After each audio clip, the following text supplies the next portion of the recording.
atop.com. What in the wide, wide world of sports is going on here? I promise you, whatever scum did this, not one man on this force will rest for 1 minute until he's behind bars. Now let's grab a bite to eat. Yeah, come on. I feel the hot wind on my shoulder and the touch of a world that is older. I hit the switch and check the number. I leave it on and then I slumber. I hear the rhythm ringing through it. Flamenco guitar and cumbia music. I hear the talking of the DJ. The travel listen, what does he say? I'm on a Mexican radio. I'm on a Mexican radio. Broadcasting live from high atop the J.P. White Building in downtown Roswell, New Mexico. It's Mornings with Mike Winters on 106.5 Roswell's Talk FM. Is that what I sound like when I talk? Now, here's your host, Mike Winters. And good morning, one and all. Welcome to Mornings with Mike Winters. I am he. That would be me, Mike Winters. Happy Friday. We made it. Yes. Happy Friday the 13th. Yes. October 13th. Ooh. Find some wood to knock on. Yes. A little salt to throw over your shoulder. Don't walk under any ladders.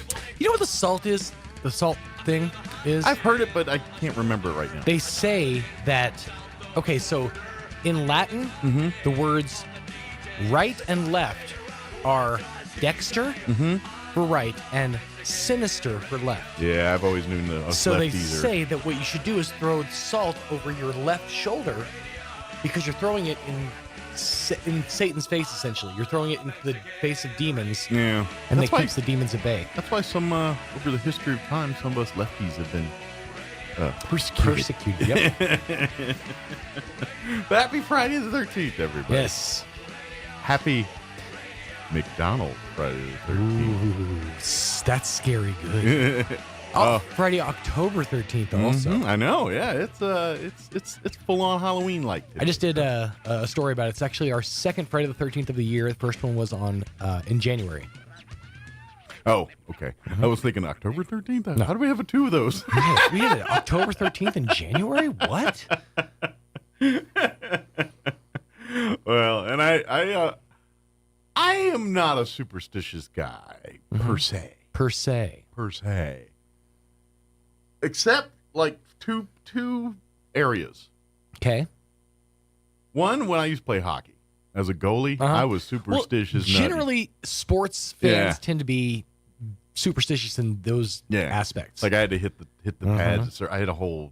Did you ever rigmarole. have a specific piece of clothing that you had to wear every time? Not so much clothing, but I had to put clothing on in a certain order. Oh, okay. If that makes sense. A little bit. Well, now is that because of the position that you played, or is that because of tradition? Some of it's part of need, but part of it was my wackiness. Like I'm like, I need to put the left leg pad on before the right leg pad. I'll give you an example. One of the biggest conversation days I ever had in the history of radio, like actual call-ins and like listener participation. The question we asked was, when you get dressed in the morning, is it sock, shoe, or is it sock, shoe? We had so much conversation about that. I can tell you right now, and in this one, people that do sock, shoe are savages. They're crazy people. I agree.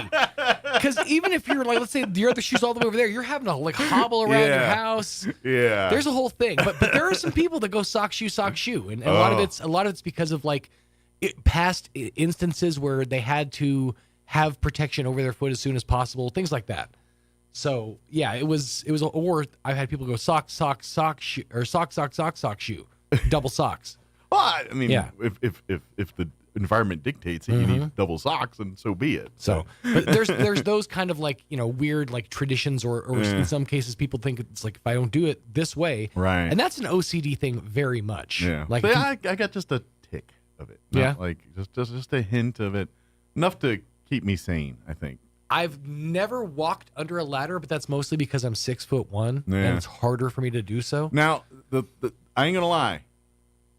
October 13th or the Friday 13th thing just kind of always has been, and the only reason this has happened because when I was in high school, and I've told this on the radio, when I was in high school, Friday, July 13th, 1990, I totaled my mom's car and I had to go to the hospital. Fortunately, it was minor bumps and bruises. I bruised ribs and I was sore and not happy for 3 or 4 days. But my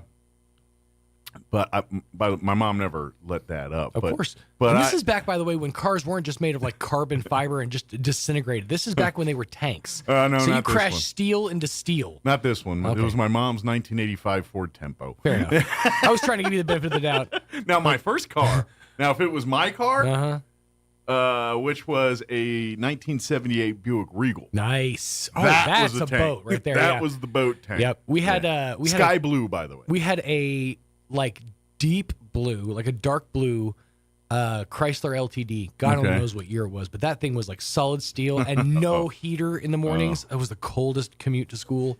Back in the 70s, my dad, late 70s, early 80s there, my dad owned a Chrysler Town and Country station wagon. Oh, nice. 8-cylinder. It had the cover, half cover over the back wheel. So you only saw half the back wheel. It was blue with wood paneling. Oh, wow. How ugly is that? That's a statement right there. I don't remember this car specifically, but I remember hearing stories about this car. My parents owned a Monte Carlo that had a hole in the floorboard. Nice. That we could like see the road through. Like yabba dabba doo. Yeah, it was like right in the middle. I don't ever remember like seeing this car, but I've heard so many stories about how like they were so scared that, or like they'd hear me unbuckle my seatbelt in the back seat and think, he's gonna go. He's going jump. to the abyss. And that was back when they had, when it was bucket seating. Oh, yeah. Parents today, you don't understand how good, your bucket seating are. I'm talking about bench seats in front and back. Parents it was a struggle for them to get back there to beat their kids. But they found a way. And I ain't gonna lie, I know back in my day when I was that age, seatbelts were not a thing. Lap belts. Lap belts Not were a even. thing. Not even. No, nobody wore seatbelts back then. It was The 80s. idea is early 80s where people started your wearing kids are going to seatbelts. be fine. The back of these seats are padded. Yeah. They're going to fly towards them. It's fine. They're flying into a crash pad. Now, it was early 80s where people started wearing seatbelts. Before when they made it a law that you had to wear your seatbelt, that's when people. But prior to that, I think I put that seatbelt on once, maybe in kids' car seat. I rolled around that Pinto in my mom's. One of the happiest days of my life, and I've experienced it twice now, is that transition from full-blown car seat to a booster. Because you're going from like shoulder straps and like putting this kid in a NASCAR to just, here's one shoulder strap over you, you're going to be fine. It's like, all right. If we get into an accident, do this with your feet. You ready, kid? We're going inverted. We were inverted. All right, let me give you the rundown for today's show. We're going to replay an interview this hour. On Wednesday, Brian Luck, Roswell Independent School District Superintendent, joined us, give us a conversation on what's going on, happened at the last RISD school board meeting and just stuff happening around the district. In the 8 o'clock hour, about 8:15, Sheriff Mike Harrington's scheduled to join us. I sent him a reminder, but I didn't do it today, so we'll see. And then in the 9 o'clock hour, about 9:15, Jeff Gunn with the New Mexico Military Institute. He is, I always mess up his title, but basically he's like the information director for athletics. He's the head of information director. Yeah, he's the guy, like when we getting all the NIMI sports to the public and all that stuff. That's what but so Jeff's going to join us in the 9 o'clock hour preview. Big upcoming few weeks of an MMI Bronco and Colts. Not to mention the Wool Bowl. Oh, yeah, we do have that game tonight. That big thing. Yeah, yes. that big game that tonight. whole chestnut. Oh, yeah, that's tonight. In case you haven't heard, 1 and 2 square from the Wool Bowl tonight. No big deal. Just the start of district play. Your Roswell Coyotes host the Artesia Bulldogs tonight at the Wool Bowl.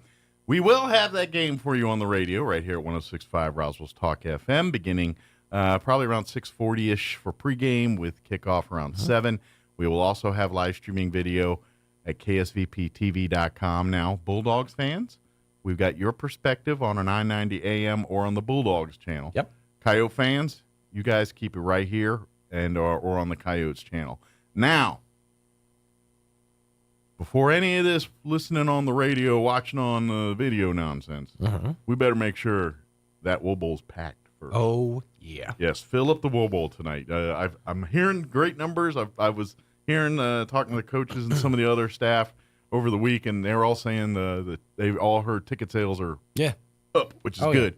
But we want standing room only. We want to make sure there is an equal or more better amount of red than there will be orange in that Wool Bowl tonight here. So it's going to be a great game. It's going to be an exciting matchup. This is probably the biggest game of the season so for far, these guys. for sure. Yeah, it's as good old JR used to say, it's going to be a slobber knocker. Yeah, it's going to be fun. So that's tonight, big game here. Congratulations to Gotta Rockets. They get their first district win last night, defeating Mayfield. Yes, as heard on our sister station 106.1 FM Bureau.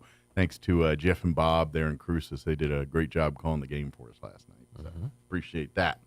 Let's see. It is 7:16. I reckon we ought to get this shindig started, huh? Yeah. Oh, well, I didn't do my McDonald's. We kind of glazed over that. We did glaze a bit. Speaking of glaze, I don't care which one you try today. Try one of the two new sauces, either the sweet and spicy jam or the Mambo sauce. This has been a week-long discussion between Mike and I. Yeah, and put it this way. Regardless of what's better or who you like and what and all this, both of them are delightful chicken nugget dipping vessels. They're indeed very good for that. So please try them. And I myself, I think I'm leaning more sweet and sour jam. Or sweet and spicy jam. Sweet and spicy jam? Yeah, I think I'm leaning a little more. I do enjoy that. The Mambo sauce, though, has that certain zing to it. But I love the thought of a breakfast / lunch / dinner dip. I do like the idea of a breakfast dip. Yeah. Anything I can put in the nooks and crannies of a McMuffin, I'm down for. I just because of my penchant for loving grape jelly on like the any of the McDonald's sandwiches really, but particularly the OG, the Egg McMuffin. Right.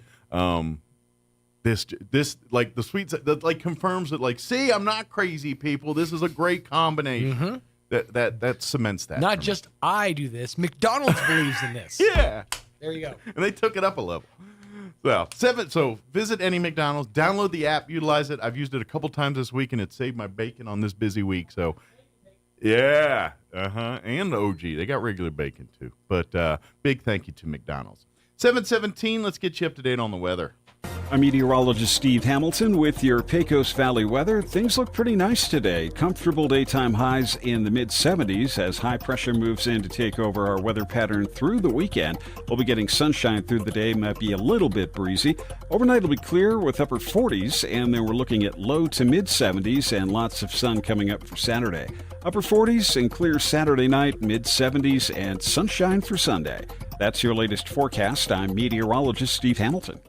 Thank you, Steve. Currently 52 here in Roswell. Humidity's at 30%. Winds are out of the northwest at 9 miles per hour. 70s. We're going to enjoy that for a little bit here. Sunny and 73 today with northwest winds 5 to 15 miles per hour. Tonight, clear skies. Overnight low of 46. Winds will be out of the east at around 5 miles per hour. Light jackets are in order for tonight's big game at the Wool Bowl. Saturday, sunny and 75, northeast winds 5 to 10 miles per hour. Tomorrow night, mostly clear, overnight low 49 degrees, south winds 5 to 10.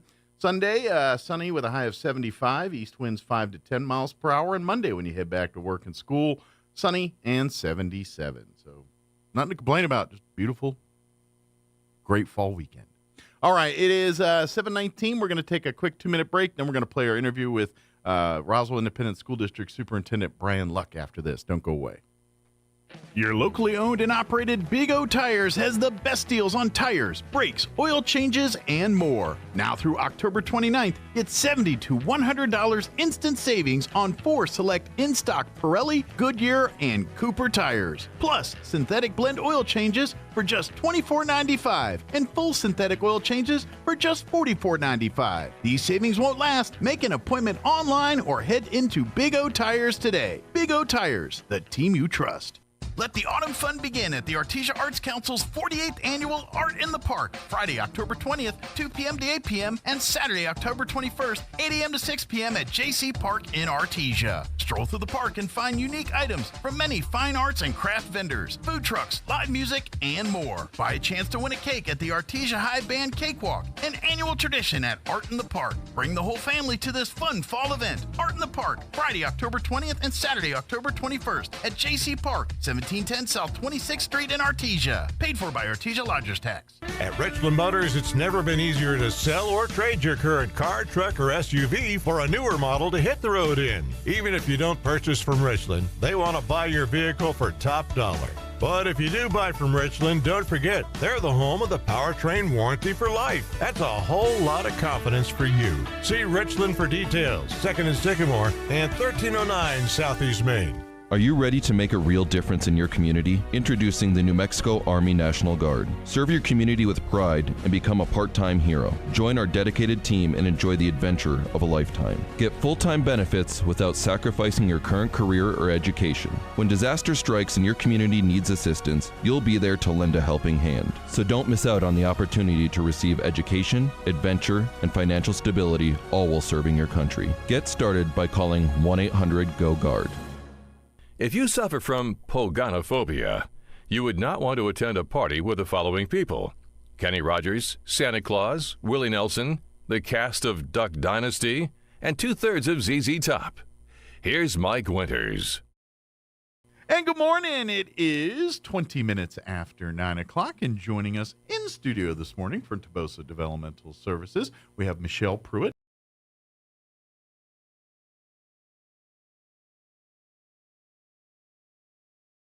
And good morning. It is 19 minutes after 8 o'clock, and joining us in studio this morning, Brian Luck, Superintendent for the Roswell Independent School District, is back with us. Good morning. How are you today? Great for a Wednesday. Good morning. How are you? Good. Yeah, weather's nice. Oh, gorgeous. Can't complain. Chamber of Commerce weather right here. Exactly. You get out and you're like, maybe I want a long sleeve. Maybe I don't. I get to choose today. Other days you're like, nope, you're wearing as minimal as possible. That's right. Not now. Now you get a choice. So, but that being said, we are full into fall now with just life in general in the Roswell Independent School District. So I imagine this starts getting a busy time, especially for school board and things, because I know budget stuff's not till next year, but yes, the rumblings and the plannings and the plottings and kind of the early level of that kind of stuff, this is that time of the year where they start putting all those things together and getting that ready for next year when it does get hot and heavy. Well, the part right here is this is your stuff. So Yeah. you're kind of making your plans, your wish list, your if we had it our way, this is what we'd like to see. And then we have our legislative session, and then that usually helps dictate, if Then you find out really what you got. just kidding. Right. So you get an opportunity then to kind of finalize and polish off everything that you were looking for. So Sure. No, it's ironic that you say that, because I've kind of had that shift about a week and a half ago into, okay, we're up and running. We can't say that we just started, because we've passed that. Sure. Had We're in the parade, groove now. Had our parade, and it's funny that we've got back to our markers: start of school, parade, Thanksgiving, Christmas. Those things that as a community you look at and you see and you go, this is where we're at. Part of the traditions that are our community. Right. And then you shift into, okay, so what has to be done in January, February? And then other things, like, well, what do we want to do? I've started talking about a calendar. Actually, just yesterday, I talked to some people and said, hey, we need to start looking at putting together our calendar. We had a vote the other night where Election Day will now be, and that was passed by the legislation last year. All election days, that second Tuesday in November will be a holiday for the school district. Good deal. So we got to find a day now. Sure. In the other But I calendar. like that because because to be honest, it does stress the importance to families that you need to go vote, and I'm good with that. That's a good thing. Well, and it's interesting. I know, like with Albuquerque Public Schools, one of their traditions that they had for years was a balloon fiesta day. And given the way we were, I don't want to say mandated, but the way our days were calculated this year, they don't have that this year up there. And then we talked about. Yeah, because they've added some days. We all did. Yeah, but that one was public because it's in the news all the time. But, Right. yeah. Well, then they talked about snow days, and Yeah. that got a little interesting. And Because they got rid of them, didn't they? Or tried to. Well, they did. Did they? Okay. And to be honest, we did too. So that's something we'll talk about here in a minute. But it is, you have days, and and now you have resources to do something about that on that day. COVID gave us that. Good, It bad. did. That was a positive from COVID. We now say, guess what? It did. So, Yeah. I know. And I hate to tell you, y'all live in New Mexico. You should be getting snow days. This is. Well, the funny thing, I was talking with my wife the other day. She says, "So that means I can't root for a snow day again?" And I said, "No, you can still root for it. I mean, just You're going to school. we're gonna have to have some mechanism that we account for the day." Mm-hmm. And so, we're on a 193 day schedule, and that was basically the walking orders for the state was, okay, from here on out, that's your baseline number. You're not going to go below that. Fair enough. And you're paid for that number of days, and they don't. It was weird. We're going by hours, but they didn't let us do hours, and I finally just quit trying to argue. I just said, okay, just tell me what we got to do. And sometimes, especially if they're trying to track employee hours and all that kind of thing on this, I hate to burst their bubble, and you know this as much as I do. Teachers are a different breed when it comes to that stuff. They're teachers. You don't realize what teachers do. Being married to one for 20 plus years, I know exactly, and you know just as well as I Absolutely. do. They're there on the weekends. They're spending their own money buying decorations and things.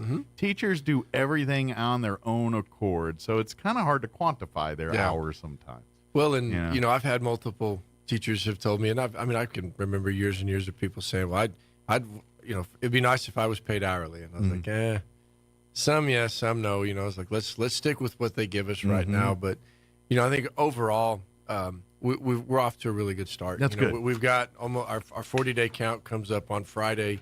That's a pretty big day for us, and we're moving, and it's like I said, we're past the point of we just started, and not quite to like midways or anything like that, Sure. but October's gone by so fast.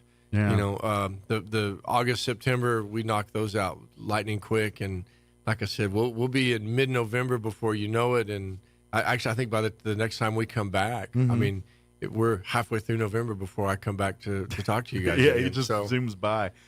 Since we're kind of talking on that topic, I kind of do. What's now that we are back into normal schedule and things that, obviously COVID, truancy, some of those are big issues, and some of that is that starting to work itself out now, or is that still an issue? I think we've turned back to just regular problems. Gotcha. So, where we're talking about attendance, and that was one of the 45-minute presentations from the other night at the board meeting, and it was fantastic. The crew that did that did a great job. They had tremendous data, and we're trying to figure out, why are kids not coming to school? And, obviously it would be easy to say, well, if their parents were just punished or if this would just happen.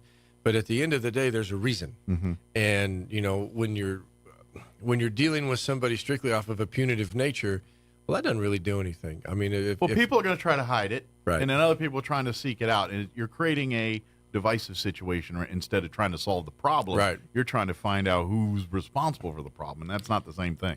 No, and I mean, ultimately, whatever the reason why they're not coming, that's the reason. And it's still not putting the kids in school, and that's where we need them. And for lots of reasons. I mean, we can get pretty philosophical, but as a whole, our community needs our kids to do better in school and to be able to show up, and that way it translates for them down the road and translates for our community. This is the next generation. When we're moving on, these are going to be the ones that your mayors, your city councilors, your business owners, the people that, and I really like to know that they're smart. Yes. I'll just leave it at yes. So we need to support that and everything. That's our responsibility for this generation, to Right. foster so that they have everything they need for their generation. Well, and it everything else from the past, 3 years aside, kids have not gone to school over the course of history. So I mean, this is not a brand new problem. Right. But we've been skipping school for many millennia. True. But when you counter that with, we weren't necessarily at the greatest proficiency level before we started skipping school or not going to school. and then you bring that in and you do that continuously. You're seeing the impact. That's tough. You're seeing the impact from that. It is. So like a high school kid here in Roswell, if they miss 2 days of class, like if they miss Monday and Tuesday for whatever reason, that's 4 days of school because of their block schedule. Mm-hmm. So I mean, when you come back in and you're now 4 days behind, even though you only miss 1 day, sure, you're 2 days in this class and 2 days in that class. It just it steamrolls, and sure. then now they're more disgruntled and more out of it. So, and I get it. And you're like, where's the draw of the line? They go, if they're sick, they're sick. Then so be it. But but here's the point. Families like to do we're going to take a 3-day weekend, so we're going to take the Monday off or the Friday off or all that. And I get once in a while doing something like that, right. But there's families that do that on a consistent basis, and you are handicapping your children by doing that. You really, really are. Well, and it's interesting. We've got families in town that will plan that out, mm-hmm. and they will, notify the teacher. They'll get the assignments. Everything works great. And things happen. I mean, life happens, and and this is, I'm not trying to put names out there, but I've heard directly from my wife. She's heard parents in the past like, "Oh, well, we were out late last night, so we didn't get up early and come in." What? You neglected your irresponsibility to your kid now to miss on that? To me, that's not acceptable. If a parent comes to the teacher and says, "We were out late last night, so we didn't get up early," and they're out late, like partying. I'm sorry, that's not an excuse for your kid to not be in school. That's not how life works.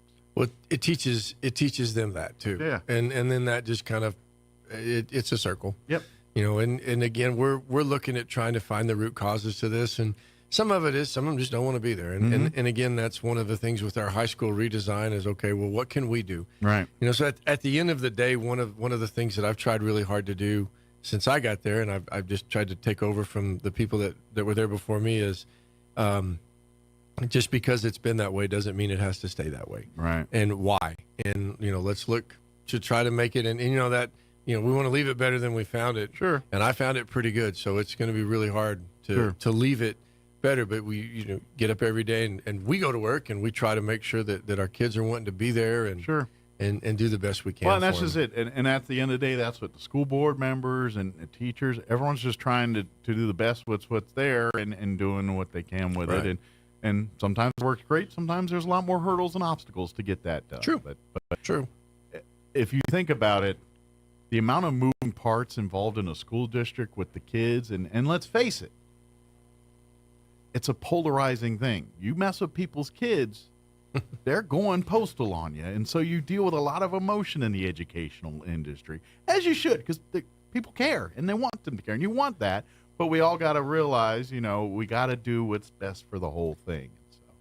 And sometimes it's responding and understanding the experts and the teachers and the people that spent many of hours with your kids Mm-hmm. and many of hours being educated to train your kids. Right. That's what they chose as their profession. Let them be the experts in the room sometime.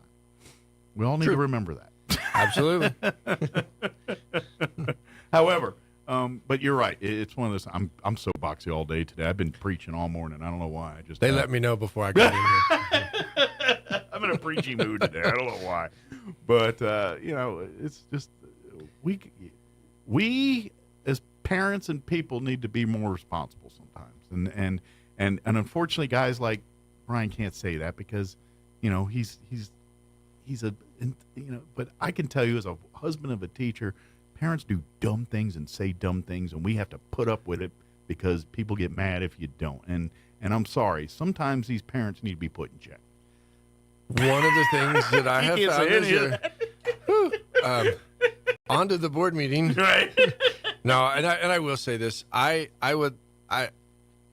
deal with parents on a daily basis. Yeah. And I have seen a change going back the other direction of supportive. Good. And a lot of times it's just kind of want to be heard mm-hmm. and something really simple. And it could be simple that is blown into something really big, but it could also be simple, solved with a quick phone call. Absolutely. So I know as a whole, we've done pretty good. I've talked to some other superintendents, and big districts, small districts, medium-sized districts, and some of the horror stories that I've heard from them are just incredible. Yeah. And for the most part, we're fairly middle of the road.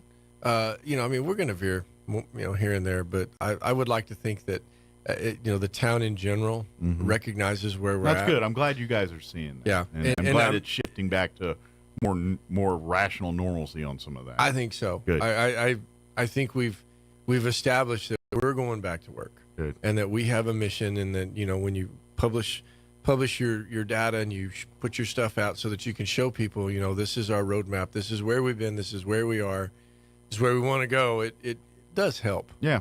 And I think in general, I think people really want that for their kids, because I think a lot of them, when we talked about this a lot in the past, when they were having to do it, they recognize. Now that doesn't make it easier.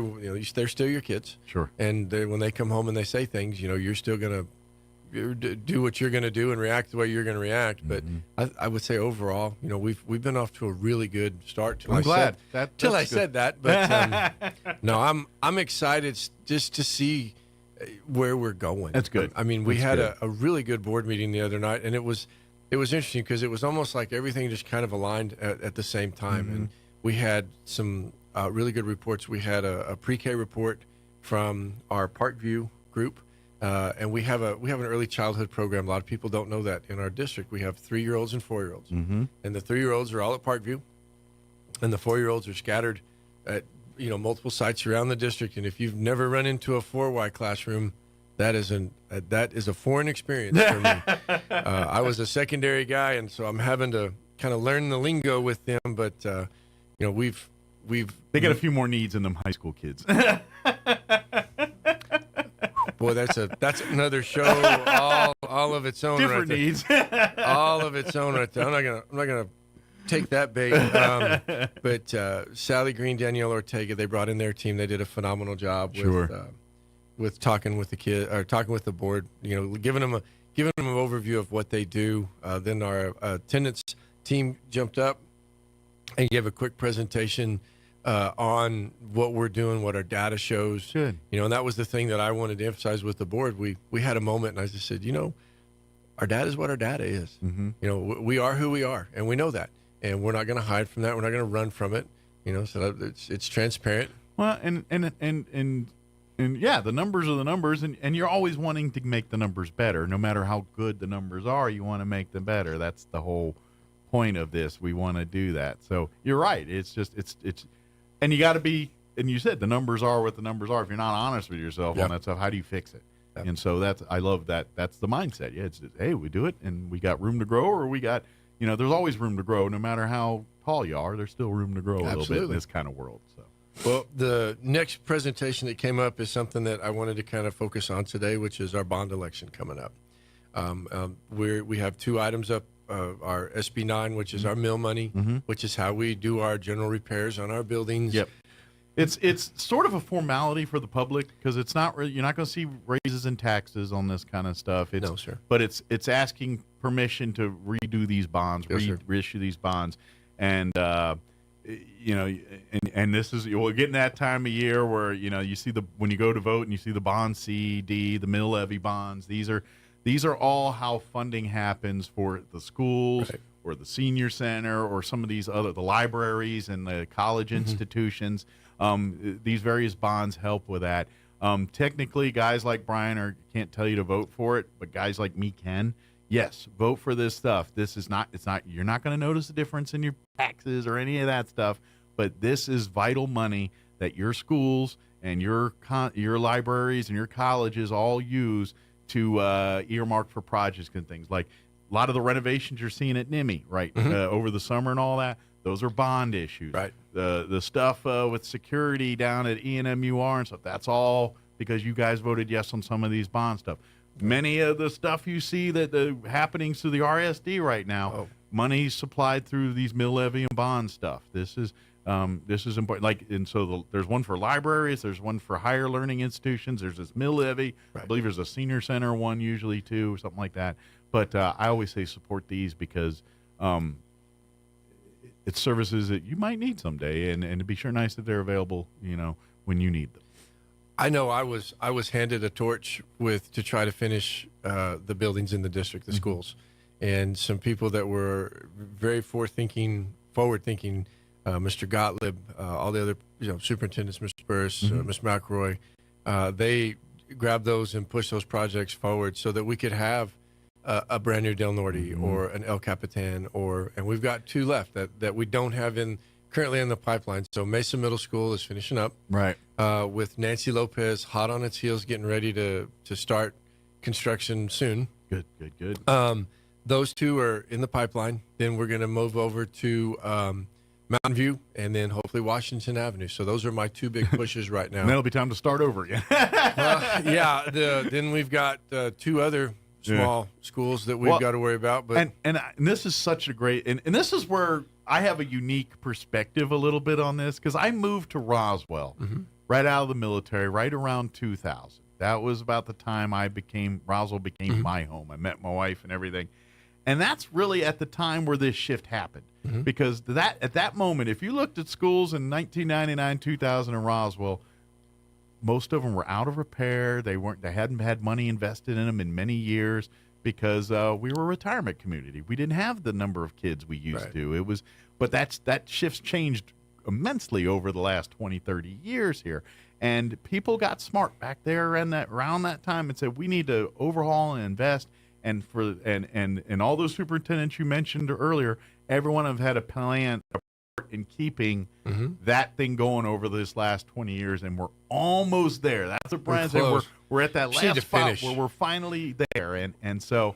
But to me, this has been the best, most needed thing that this school district had. So of all the stuff we've done, to me, that's the biggest accomplishment I think this district's done in the last 20 years is get these schools back to a place they need to be to actually be a good learning center for our children. Well, if you have not been by Mesa Middle School in the last year or so, it is amazing. I mean, what we moved out of to what we just moved into, there's no comparison. I mean, it is literally night and day. And then you're fixing to do the same thing with Nancy Lopez, if my memory serves me correctly, the first one that was done was Missouri Avenue. And even today, you drive by Missouri Avenue, and it's grand. Yeah. I mean, you look at it. El Capitan Elementary School doesn't look like it belongs here. Del Norte looks like it's a mid school. Yeah. And that's the thing. We want our kids, when they walk up, their parents pull up, that they're proud of that building that's in their community. But my wife's school, Brenda Elementary, she's been teaching there her whole career, 26 years now. It is not the same building it was when she started working in the building. It's not even remotely the same building. And I saw it back then. I remember going in there and seeing it. And you walk in there now, I'm like, wow, this looks, even to me, someone that doesn't walk in every day, I'm in it a couple times a month or whatever. I walk in, I'm like, man, it's so much nicer and better than it was back when she was first starting out in this stuff. Well, it's way different. I went to kindergarten at Washington Avenue Elementary School, and I turned 52 in February. So, I mean, to put the perspective, that building, that room that I went to kindergarten, it's still there. And every day we put kids in it, and, I expect for modern technology to be supported in a building that has, it's hard to do that. Even, your home, if your home is more than, 20, 25 years old, and you want to do some type of a major upgrade, it's from the studs out. You're having to really do a lot of work on that. So speaking of that, real quick, while we're talking renovations, how's everything at the district building going? I know it's going with the amphitheater or the auditorium and all that. Not amphitheater, auditorium. How's the renovation or remodel work's going progressing. There? They have the pipes. That's been the one part of the job that I could see on a daily basis because it's right outside my window. But they have got the pipes ready to go for the chillers. They got the electrical lines placed. They put they came in yesterday with concrete mix type stuff, and I mean they're moving. Good. It's very nice. Now I will say, just to remind people, that project was not funded the same as what we're looking at for this. So this money is and quite frankly, this is a job that's been kind of kicked down the can for many, many years now, and now we're at a point it's like, well, we need to do something about it. Well, and we had the opportunity with the USERS money that came through. So again, an opportunity for me to take the reins of a project that was started and get it across. I know exactly what you're saying. That the money was shifted to the schools and getting all that in there. The admin building was an afterthought here on this, and so, but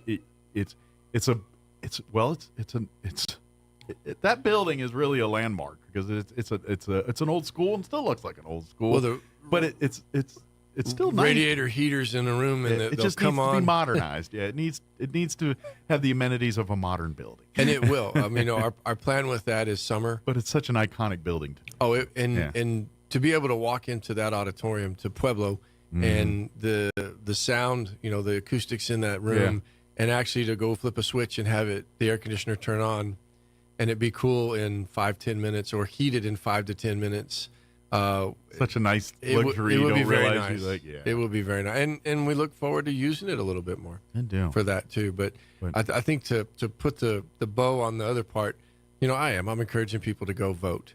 And vote your conscience. And if it's something that you don't feel like you can support, that's fine. If you have questions about it, I'd be more than happy to visit with, sit down, have a cup of coffee or Coke or whatever, and talk to you. If you have a group, I have a presentation. It takes about 15 minutes. It's not a long presentation, but I'd be more than happy to come and explain a little bit about what we're doing. Here's what I will say. The reason we've had to spend the last 20 years of doing all this stuff is because people in a time voted no on these kind of things.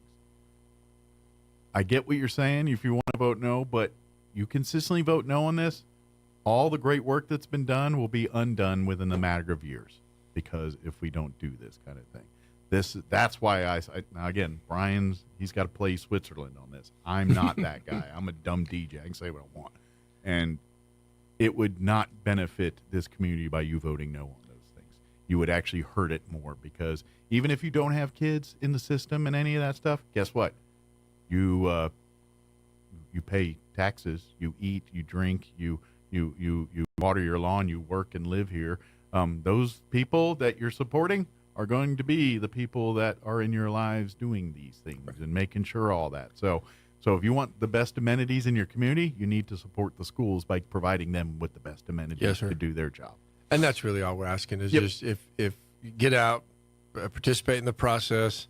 And like I said, if there's more you want to know, don't hesitate to reach out to me at Central Office. I'd be more than happy to talk to you, kind of tell you a little bit more about what we're doing. Absolutely, Please, ask what they'd love to show you and tell you. Shoot, I bet you Brian give you a tour of the facility. If you talk nice to him, he'll show you around and do everything. Absolutely. Good deal. Absolutely. Is there any other stuff we want to, outside of the money construction stuff, we want to cover and let folks know about? Yeah. We had, in part of my report the other night, I have all of my departments submit a report, and then I give it to the board, usually the Friday before board meeting. And we had a report from the IT department this time that I thought was pretty interesting, because we've been very blessed over the last 5-10 years, and I wanted it on paper to show what my IT department does. And we're talking like 18,000 Chromebooks in the district and over 10,000 and their job grows devices. every year, because when there's less test books, there's more Chromebooks. That's right. Well, and the irony is we're doing some testing today. I'm not real sure which one it is, but I know they were setting up the big gym last night after a volleyball game. So I mean, there's always something going on. But our tech people run constantly all over the district, and when you look at per capita, how many people you have and what they're doing, and that every classroom in the district has a smart board, at least one, and they have probably at least either a desktop and a laptop, or multiple sets of devices that the teacher has available. And for us to be able to, my wife's second grade classroom's way more high tech than anything I ever had in there. It's the Promethean boards, smart boards, all those things they got. Yeah, you bet. And they have the ability, that everything changes on a when you get a new piece of technology, it's obsolete, because the latest greatest is coming right behind it, and it's already doubled what that one is able to do. And we appreciate that our kids and our families, that when we send our stuff home and it comes back and the same condition that it left in, and we get that back. I mean, there's a lot that we ask on our techs, and I wanted to focus that with the board. Because it's a heavy lift, and that's one that you just kind of always assume things are going to work. And we found that out before COVID. We had a little virus roll through, and I was at the building level at that time, and it stops a lot of things, and you don't realize how dependent you are on that. Yeah, I get reminded of that my job every day with the radio and everything, and it's like man, this job would be so easy if it wasn't for this technology.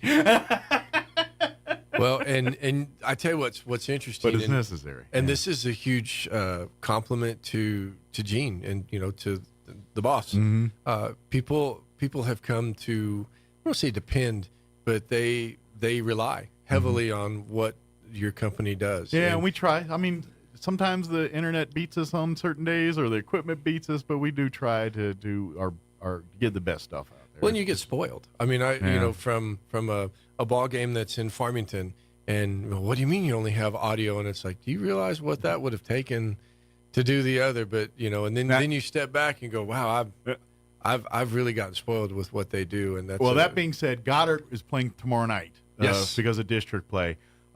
We don't have the people to send the camera guy, and unfortunately, the Cruces, they have a great video program. Mm-hmm. They don't run it on Thursday nights. Right. They do it on Fridays. So we will have Jeff Matthews, one of our partners there in Las Cruces. He's going to call the game for us, and we're going to bring it for you here on our radio station, and we'll have audio only at KSVP TV. But don't worry, Friday night when arguably the two best states in the state, two best teams in the state meet up here at the Wool Bowl on Friday night, we'll have video for you. But you know what? Y'all get your butts in that Wool Bowl Friday. Artesia's going to bring all them orange people and sit on that side over there. There better equally be a sea of red on that other side Friday night. Otherwise, I may tell them to turn off the feed. Just kidding. I won't do that. But I don't have that kind of power, but I should. That contract negotiation right there. So we actually had posted, and I had it moved yesterday so I could put my video back up, but we'll get it put back up. It's an online, and that's how we buy our tickets here in our district. And, good deal. And we actually had it set up so that you could get them earlier. I think we've got the gates set to open maybe 30 minutes earlier for the ball game, just because we're trying. We're anticipating a pretty good crowd. It's the technology here, but if you do need help with that, you can call your schools, you can call the office. They'll be happy to help you navigate that. But yeah, you kind of got to get through all that in advance now. And again, this is the world we live in now. It's kind of changed how we do some of this with COVID, and so things like this are kind of the new system now. So well, it's interesting. You talk about bringing generations together. I was standing outside a very long ticket line one evening, and the words coming back through the ticket line that you have to buy it on your phone. Mm. And I watched a couple of people that were probably a little older than I am, and they're sitting there with just this look of disgust. And a 14, 15-year-old kid standing right behind them, and they're like, the person turned around and they're like, "Can you help me on my phone?" And the kid's like, "Yeah, sure." Yeah. And bam, bam, bam, and they got the ticket bought, and they look and they're just like, "How'd you do that?" And it's really interesting to see, because it is such a difference in absolutely your expectations. That I expect to walk up with cash and get my ticket, especially with things that you do a certain way your whole life. Yeah, like going to football games. Absolutely. Well, and that was one of the big reasons why we wanted to make sure that we kept the athletic tickets. Yeah, because people will come in and they will just. They'll make one purchase a year, and it's over. Sure. And then from that point forward, they just go to the game and you punch my ticket. To be honest, it's actually way easier once you understand the method behind it here a little bit. Yeah, I get it. Your smartphone, you're like, dude, I barely make phone calls on this thing. But yeah, find a 15-year-old, let them spend 5 minutes with you, and you will have no problem. Right. And we have the ability to track things better. But then it also is a better thing for us, just simply because when we leave town to go to we were like the last school district that didn't do this. So when our fans were going other places, they were having to do this. They were being trained by other districts. So but again, that's that, like you said, that should be a pretty good ball game Friday night. Oh, it's going to be. I would argue, and to be honest, depending on how set up brackets come playoff time, that should be a replay of your championship game. But I know how they work, and the coaches poll, and they'll probably stick them on the same side of the bracket some way, shape, or form. But well, our district, our district here for football, it's going to go through here. Yep. And we should have quite a few teams in that, and And there is a pretty good potential that there will be some games played with some local teams, for that. Sure. But it's going to be fun. But like I said, we will carry it ksvptv.com right here on 106.5. But get out there and pack the Wool Bowl. The visitors are going to bring their crowd. Support the Coyotes and get a sea of red on that home side out here on Friday night. And it's funny because the Roswell High fans really show out, and they're pretty vocal. And so I don't. Well, you're going to be you're on task Friday night. They are that, and they're going to be tested. So it'll be a pretty good ball game. Oh, it's going to be a great game. Looking forward to it. I'm excited. This is I've been kind of waiting to see this matchup for a while because both teams are great, and I ain't gonna lie. When Artesia beat Cleveland, I was like, ooh, that's quite a accomplishment here. That's going to make this game much more exciting. Well, and where it's played is such a big and to be honest, these two teams know each other so well they can't pull the same shenanigans on each other. You know what I mean?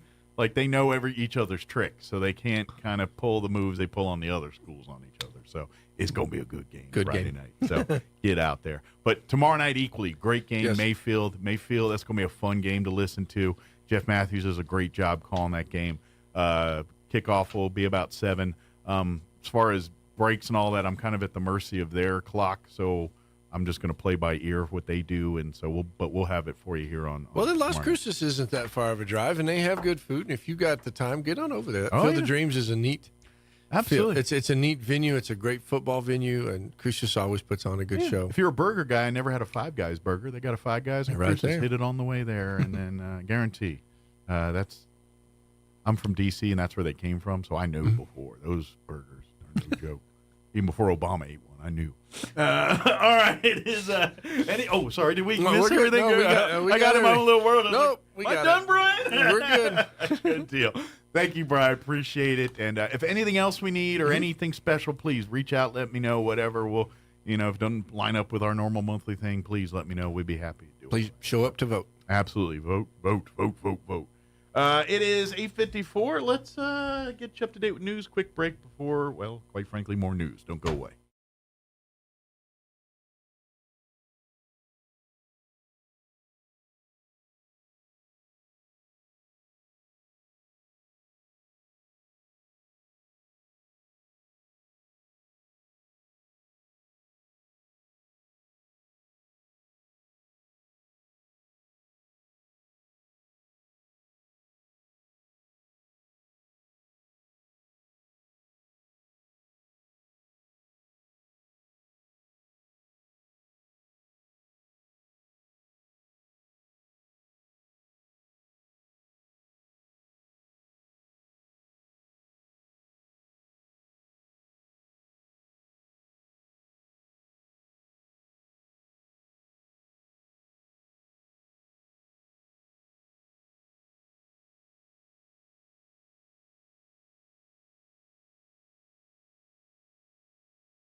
to resolve divisions that prevented them from installing Scalise as Speaker of the Chamber, which has been leaderless for 10 days now. House Republicans are meeting behind closed doors again in the Capitol at 10 a.m. Friday to nominate a new candidate for Speaker. Edwin Mora, Washington. Following a recent three-day strike, Kaiser Permanente now has a tentative contract agreement with its healthcare workers union. Watching Wall Street, the Dow is up 215 points, the NASDAQ down 9. More on these stories at townhall.com. Here's an important message from the Diabetes Solution Center. Do you like pricking your fingers to test your blood sugar levels? No one does, but it's important to maintain your health. And now, by wearing a small remote device called a continuous glucose monitor, or CGM, you don't need to prick your fingers anymore. It's easy to use and helps you make more accurate diabetes treatment decisions. If you are testing your blood sugar 3 or more times daily, injecting insulin, or using an insulin pump, call the Diabetes Solution Center right now. And if you have Medicare or most major insurance coverage, you may be able to get a new CGM at little to no out-of-pocket cost. Shipping is free, and we'll even bill your insurance company for you. If you are testing your blood sugar 3 or more times daily, injecting insulin, or using an insulin pump, call the Diabetes Solution Center right now to learn how to end the painful finger sticks and get your own continuous glucose monitor, or CGM, at little to no out-of-pocket cost. South Korea says it has voiced its concerns to Communist China after the Chinese returned an unspecified large number of North Koreans, including escapees, back home. A spokesperson for South Korea's Unification Ministry says Seoul does not have exact information on how many of the North Koreans repatriated from northeast China were escapees, medical patients, or criminals. Remarks followed several media reports based on activist sources that allege that China this week forcibly returned hundreds of escapees to North Korea, where they face certain risk of persecution. 7 people killed when a vehicle trying to escape a police checkpoint at high speed left the highway in southern Germany and crashed. The overcrowded vehicle appeared to be carrying migrants. This accident happened east of Munich on a highway that leads to the Austrian border. The vehicle left the road and overturned. News and analysis at townhall.com. A high-profile critic of the war in Ukraine may have been poisoned. French prosecutors are investigating a suspected poisoning of a Russian journalist who fled Russia after denouncing the war in Ukraine on live TV. Marina Ovsyannikova called emergency services and was hospitalized after suddenly falling ill at her Paris apartment on Thursday. The office said she suspected she'd been poisoned. Police are examining her apartment. Ovsyannikova used to work at Russian state television Channel 1. She drew international attention in March 2022 after appearing behind the anchor of an evening news broadcast with a sign that said, "Stop the war, don't believe the propaganda, they are lying to you here." Keith Peters reporting. 1 Philadelphia police officer is dead, another hospitalized. They were shot late last night. They're investigating vehicle break-ins in the Philadelphia airport parking garage. More on these stories at townhall.com.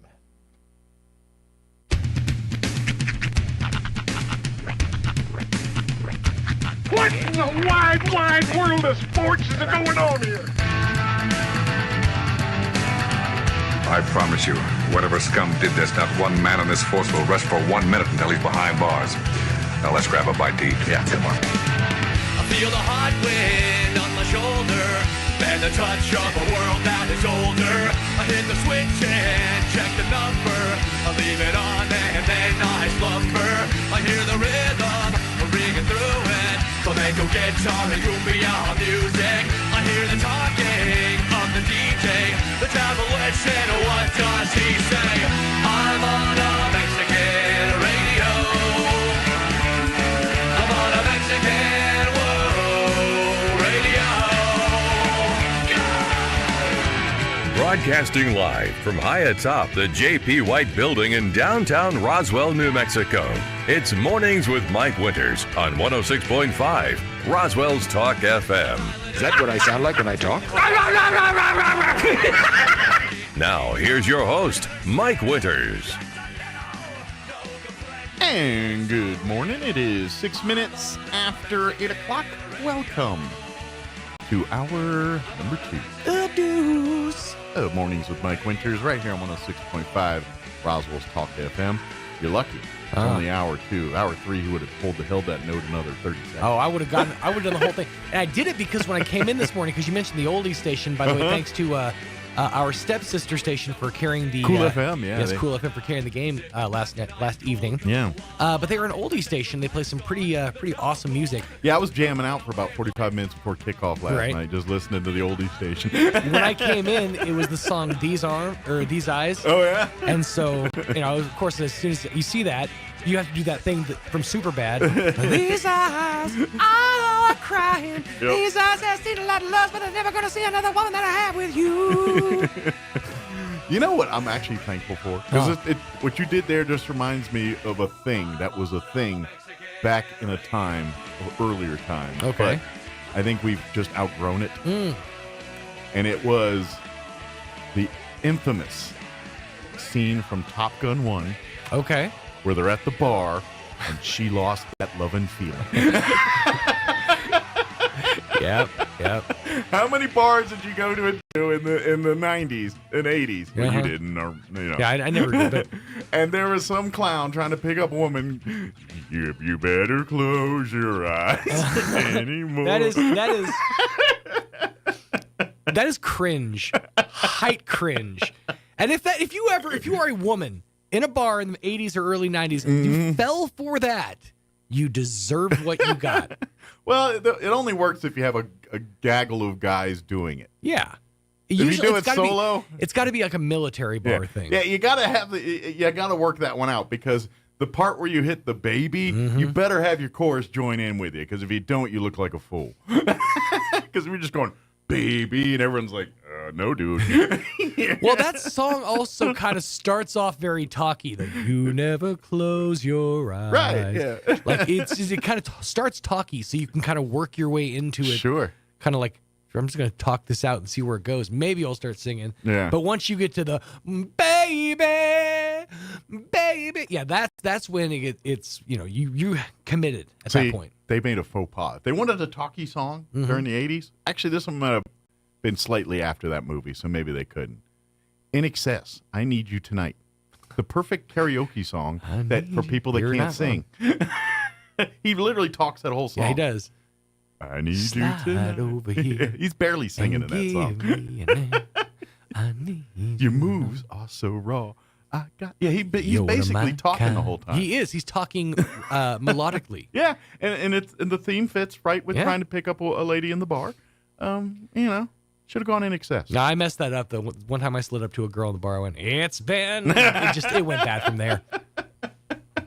It went downhill. Turns out, Bare Naked Ladies doesn't do it for him.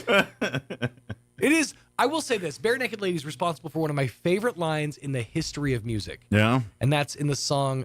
Oh, what's the name of the song? I can't think of the darn name. But it's this. In the song, he goes. The line is, "I can hide out under there. I just made you say underwear." Oh yeah, I love that line. It's such a good line. Dun, dun, dun, dun, dun, dun, dun, Yeah. dun, dun. I can't remember the name of the song or anything. Dun, dun, dun, dun. I know the tune. I could be trying to remember, but it's gone. Yeah, I'm doing the same thing, and I can't. I'm trying to. Front Kiss door. me. Pinch me. It's called Pinch Me. Pinch me. Okay. Yeah, Pinch Me. Sixpence on the Richard. Thank Kiss you, me. because that. But Bare Naked Ladies, Pinch Me. I need to get that out of my head. I had to get to the chorus. Through the chorus, I was like, Pinch Me. Okay, Pinch Me. Yep. We're literally doing the alphabet. A, B, C, D, G, D, L. Oh. So I'm a proud owner of a trick that I learned. This is years ago. Actually, I learned it from an episode of Reno 911. Okay. And it's how to remember how to say the alphabet backwards. Okay. In case you ever need to for like a DUI checkpoint. In case you sobriety checkpoint. All right. Sheriff Mike Harrington's supposed to join us here. That's kind of why I brought it up. It always starts out with the ZYX because you don't struggle to remember those first three. ZYX. Okay. The next part is the two worst states in the country. West Virginia and Utah. So WVUT. Now the next part is the longest part, but it's the easiest to remember because this is our cue to pee on Martin Luther King. SRQPONMLK. It works. I don't know why it works. It works, okay? It works. I ain't gonna lie. This is a lot of remembering. It is, but we're halfway there, so we're happy. We're going to dance a jig, Jihg. Now we're on the expressway to almost being done. The Federal Expressway, FED. Then you just cap it off with the CBA. There you go. If you're going to commit crimes, Reno sounds like a great place. Reno 911. Great place to pick stuff up. Wouldn't it be so funny? You go to Reno, and like there is like just a jokey like Reno 911 police station there, and they have like the kind of like a Cooter's garage but if they lean in. Yeah. They're not the real police department, but people come take pictures and stuff. You know, I think it'd be fun. You know, and then you could buy those shorts that Dangle always wears. That's true. Because quite frankly, to the what? To the oh. I have used the phrase "new boot goofing" more often than is necessary. Just goofing, just new boot goofing. There's a whole sect of audience like, what are you people talking about? Yes, we're fans of the show Reno 911. But for the two people out there that are huge fans of Reno, this bit had everything. There's got to be 7 or 8 at least. Of course, yeah. But yeah, that's happy Friday. Yeah, we'll move on. But that alphabet thing, I'm still not going to. That's actually harder than the alphabet. It's one of those things I try to teach, and it's not really necessarily received all the time. Yeah, you know? It needs more singing in it. Yeah, does it?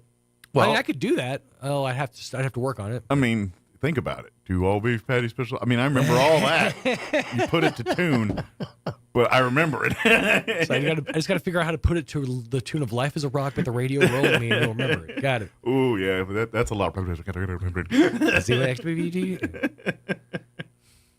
Oh man, I always think of the show "Life Goes On" in the '80s. When I think of that, I vaguely remember that. That was show. with Corky. Was his name Corky? Yeah, I couldn't remember. But he was a famous actor with Down syndrome in the '80s. I don't know what happened to him after Life Goes On. I kind of.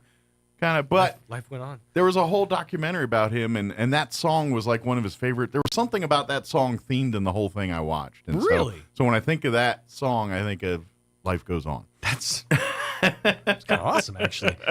This is deep in the recesses of the brain from back in the '90s and all that. I don't even know all the details about it, but there was something about that there. So while Sean's looking that up. Well, I can tell you he's still around. Good. He's an American actor. Has become best known for his character Charles Corky. He's basically since just sort of played in different bit roles as someone with Down syndrome. So he's just a working actor, doing his thing. Good for him, man. Awesome. Good for him. I just hadn't seen him in a while. I was just kind of curious. I was like, I wonder if he's still, because he kind of shot up to stardom there pretty quick. It doesn't look like he retired, but I'm not 100% sure. Okay, but I guess he probably picks and chooses, works when he wants to or when he's available. And I don't know what his health's like, so maybe his health limits him on what he can do there too. So I don't know. But anyway, I kind of dug that show back in the day and kind of liked it. But that song when you did it, it just kind of triggered that whole. I'm gonna have to look into that because I first heard that song on when I worked at an oldie station or a golden station essentially. They played that song and I was like, because I have a thing for I have a penchant for fast songs. Like I like to learn them. Yeah, you like the ones that they talk fast. It's just fun for me to learn them to like impress people at karaoke and stuff. So when I heard that song, I'm like, I must learn this. And I got like halfway through the first verse. So were you the kid trying to get We Didn't Start the Fire Down? No, I was the kid that was trying to learn Into the World as We Know It. Oh, yeah, that's a good one. And I never got it. R.E.M., that's a lot. That's probably one of the hardest ones. It is definitely one of the harder ones. Yeah. And then I found Bare Naked Ladies one week, and I'm like, cool, this is my jam now. I think Billy Joel was like one. And we didn't start. That was that. That was kind of like one of the first big listy songs in my head. I think I mentioned this recently, but you know that song got remade. I did hear that for like modern, like to talk about everything that's going on today. Who's like doing it though? Is it? I can't remember exactly. I was going to look that up. I will. I don't know if we want to play it though. No. I don't know what it's all. Modern world. I've lived in the modern world. Fallout Boy. Oh, they did a version of it. Okay. And they like changed the lyrics to like fit today's. Doesn't Fall Out Boy have a history of redoing 80 songs every once in a while? Not necessarily. I think Five Finger Death Punch is a lot more known for covering songs than them and Disturbed are the big two. Wow. Yeah, Disturbed loves them some Phil Collins. But I thought there was a couple like Alien Ant Farm or Alien Ant Farm, definitely. But bands like that. I always lump them all together. They have 2 songs, and only one of them is their own hit. The other one is Smooth Criminal. Which, I ain't going to lie, I like Alien Ant Farm's version better than the Michael Jackson version. Yeah, I'd agree. People just said it. I think I said something blasphemous for some people, but for me, I like the Alien Ant Farm version better. Now, that being said, Smooth Criminal was actually one of the, like, I'm not a Michael Jackson fan per se, but of all his songs, that's one of the ones I kind of dig. It rocks a little harder. Yeah. You know, like if someone said, "What's your favorite Michael Jackson song? Give it to me now." I'd be like, I don't know, Smooth Criminal. This is a Smooth Criminal. Please don't shoot me.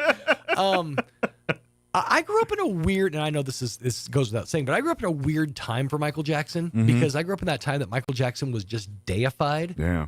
Like right around the Super Bowl when he was actually the first mainstream like act. Like they had like showcases, showcases for the Super Bowl halftime show up into the point when Super Bowl halftime show was not a thing till right. They literally have marching bands and just garden variety stuff. It wasn't Michael Jackson. And gun all to that. head, if you want my honest opinion, Human Nature weirdly is like one of my my probably favorite Michael Jackson song. Yeah. And it's not one of those that rocks, but it's like from that weird era where he was putting out those like super heartfelt, Heal the World and all those songs.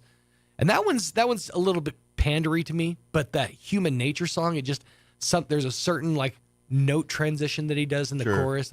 And I'm old enough where I was lucky enough to catch him when he blew up, as going from the Jackson 5 to, and to when really the Bad album and the Red Jacket came out and all that. Next thing you know, he went from superstardom status like overnight. It seemed like. Oh yeah. And so I was there for that, but I'm more thankful because to me, Weird Al Yankovic is on my radar because of Michael Jackson. Weird Al 100%. blew up too because of Eat It and Who's Fat. Those 2 songs put, and MTV was in the height of showing videos in that day, and Weird Al video, that was like the biggest hits on there because everyone loved them. No matter what genre of music you liked, they're like, oh, Weird Al, and they were good. Exactly. Like the Who's Fat video and stuff. I guarantee you'll still laugh today if you watch that video. It's true, 100%. It doesn't age super well, but 100% you're going to laugh at it. Yeah, so to me, I always associate Weird Al with Michael Jackson because that's how Weird Al came to my world. And then I learned all the other stuff. And, the movie, by the way, go see that movie with Harry Potter. With Daniel Radcliffe. Yeah, he plays. It is admittedly it's really one good. of it's in no way accurate, no way at all accurate. No, but it's an art piece. It is one of the best. It's up there with Dewey Cox, in my opinion, of the best mockumentaries I've ever seen. Yeah, it's an art piece, and it because it's like I'm gonna guess about 50% of the story is Weird Al's story. It's just been turned into a 80s action movie version. The second of it, Rainn Wilson pops in as Dr. Demento, it goes off the rails. Yes, it does. In the best way. It does. It's almost fantasy. That's why I call it an art piece, because it's kind of taken like the events of reality and turning into like, but this is how I saw it in my head kind of thing. You know what I mean? Like in reality, you're just walking down the street, but in your head, you're walking slow motion with the explosions behind you. That's what they turned it into. It's a fever dream. The whole scene at the pool, by the pool, with there's a making of about the scene at the pool and how like certain actors, they only had like 1 or 2 like hours on set to get their shots. Some of the background people, and like how all of the Lonely Island is somewhere in the party. You know, they're like Paul Rubens is in there. Yeah, that whole Another One Bites the Dust scene at the pool and all. You know the one I'm talking about? Another One Rides the Bus, exactly. Yeah. I'm sorry, I did the actual Queen version, but yeah, that's the turning point in the movie for me. But that's also because that's where everyone went to, because he's at this, the way they portray it in the movie, he's like at this exclusive party with Dr. Demento, and like it's the who's who of everybody in Hollywood at this thing, and he just rolls up basically with his guitar and they basically do the jukebox move. Well, play something then, put a quarter, and all of a sudden he just cranks out Another One Rides the Bus. Well, what's funny is it's one of the more obscure guitarists from Queen that says play one of my songs. They couldn't clear.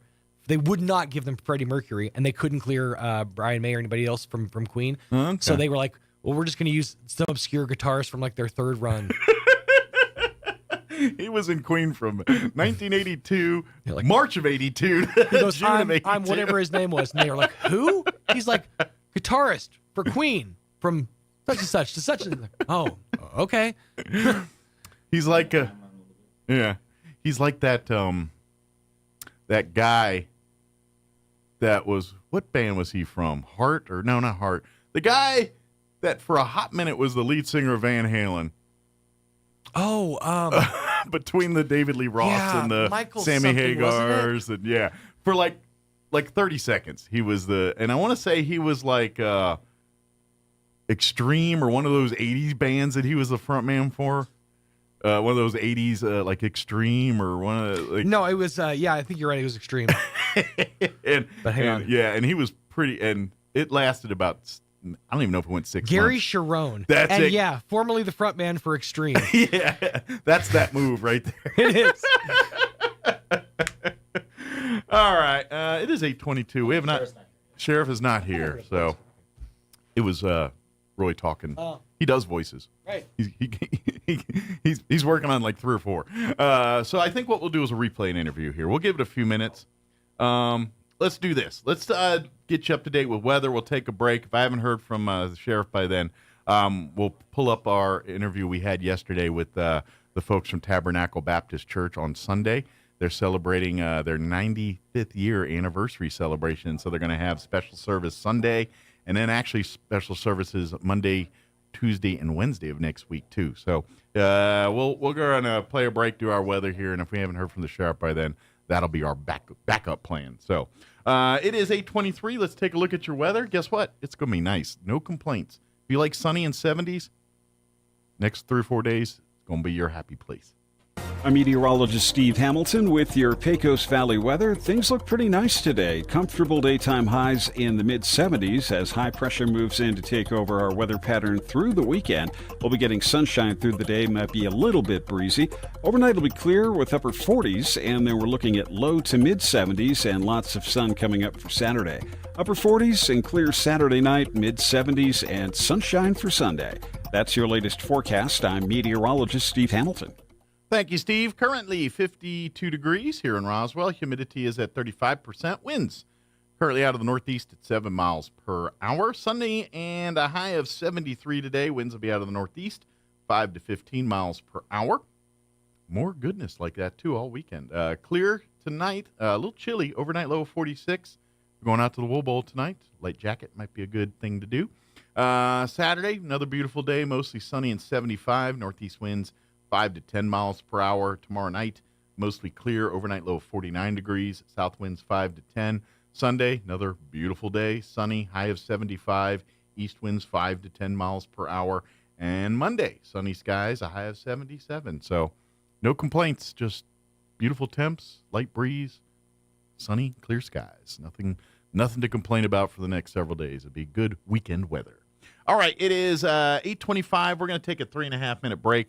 And like I said, if we haven't heard from the sheriff, I'm going to play our interview we had with the folks from Tabernacle Baptist Church. But I'll come back on before we do that. So quick commercial break. We'll be back. Don't go away. You're listening to Mornings with Mike Winters.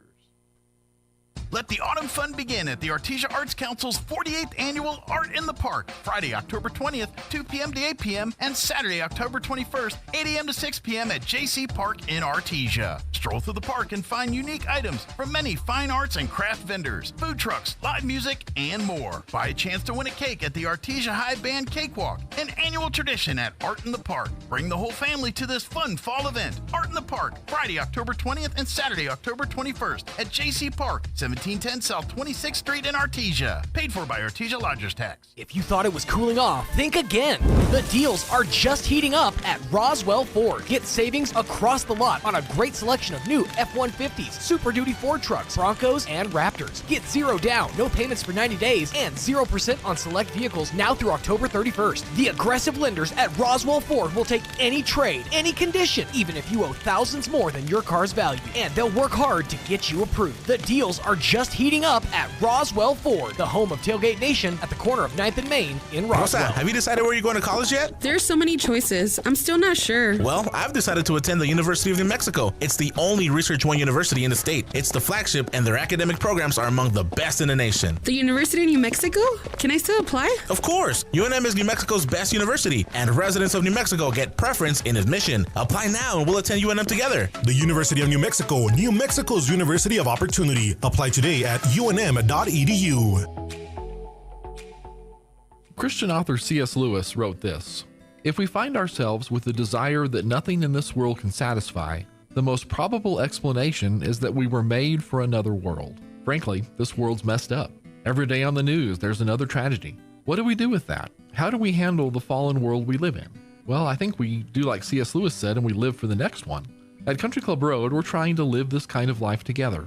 That means we encourage each other. We share the message that no matter where you are or what state your life is in, Jesus is the answer. His saving grace is offered to all who come to him, and we try to serve this fallen world in the way Jesus did, loving those around us, being kind, giving back, meeting needs, loving, expecting nothing in return. We aren't perfect, far from it, but we're trying. We want to show his love by loving like he did. So we invite you to be part of our journey." Lewis again says, "You can't go back and change the beginning, but you can start with where you are and change the ending." Join us at the Country Club Road Church of Christ for worship at 10 a.m. on Sunday, located on the corner of Country Club and Washington in Roswell. I was driving home from work. I was heading out to meet my friends. I was thinking about what I would make for dinner. I was just changing the station on my radio. I was checking my cell phone. I was only trying to change lanes. I never saw him. I never saw him. I never saw that motorcycle. Until it was too late. Unfortunately, sometimes drivers don't notice motorcycles on the road until it's too late. Be aware. Always look for motorcycles, because it's their road too. Sponsored by NMDOT and aired in cooperation with the NMBA and this station. The NMMI Broncos are back in the top 14 and looking to become Junior College Bowl eligible this Saturday as the Broncos host the Wranglers of Cisco College. The win last week over Tyler was huge for NMMI. Let's turn out to the Wool Bowl Saturday at 3 p.m. and cheer on your Broncos. NMMI Broncos versus Cisco College Wranglers, Saturday 3 p.m. at the historic Wool Bowl in Roswell, New Mexico. Don't miss it. Mulan has the highest kill count of any Disney character. When asked for comment, Buzz Lightyear responded, "To infinity and beyond." Here's Mike Winters. And good morning. It is 8:29. Still have not heard from the sheriff here. So yesterday, we had pastors Michael Kaufman and Peter Merlot join us from Tabernacle Baptist Church here in Roswell. And this weekend on Sunday, they are celebrating their 95th anniversary at Tabernacle Baptist Church, and they're going to have special services this Sunday, out of town, friends, family, special guest speakers, things like that. And then Monday, Tuesday, Wednesday next week, they're going to be doing services as well, too, all part of their 95th anniversary celebration. So they joined us yesterday to talk for a few minutes about it, so we will play that interview for you. Here is pastors Michael Kaufman and Peter Merlot with Tabernacle Baptist Church. Enjoy. Joining us in studio this morning from Tabernacle.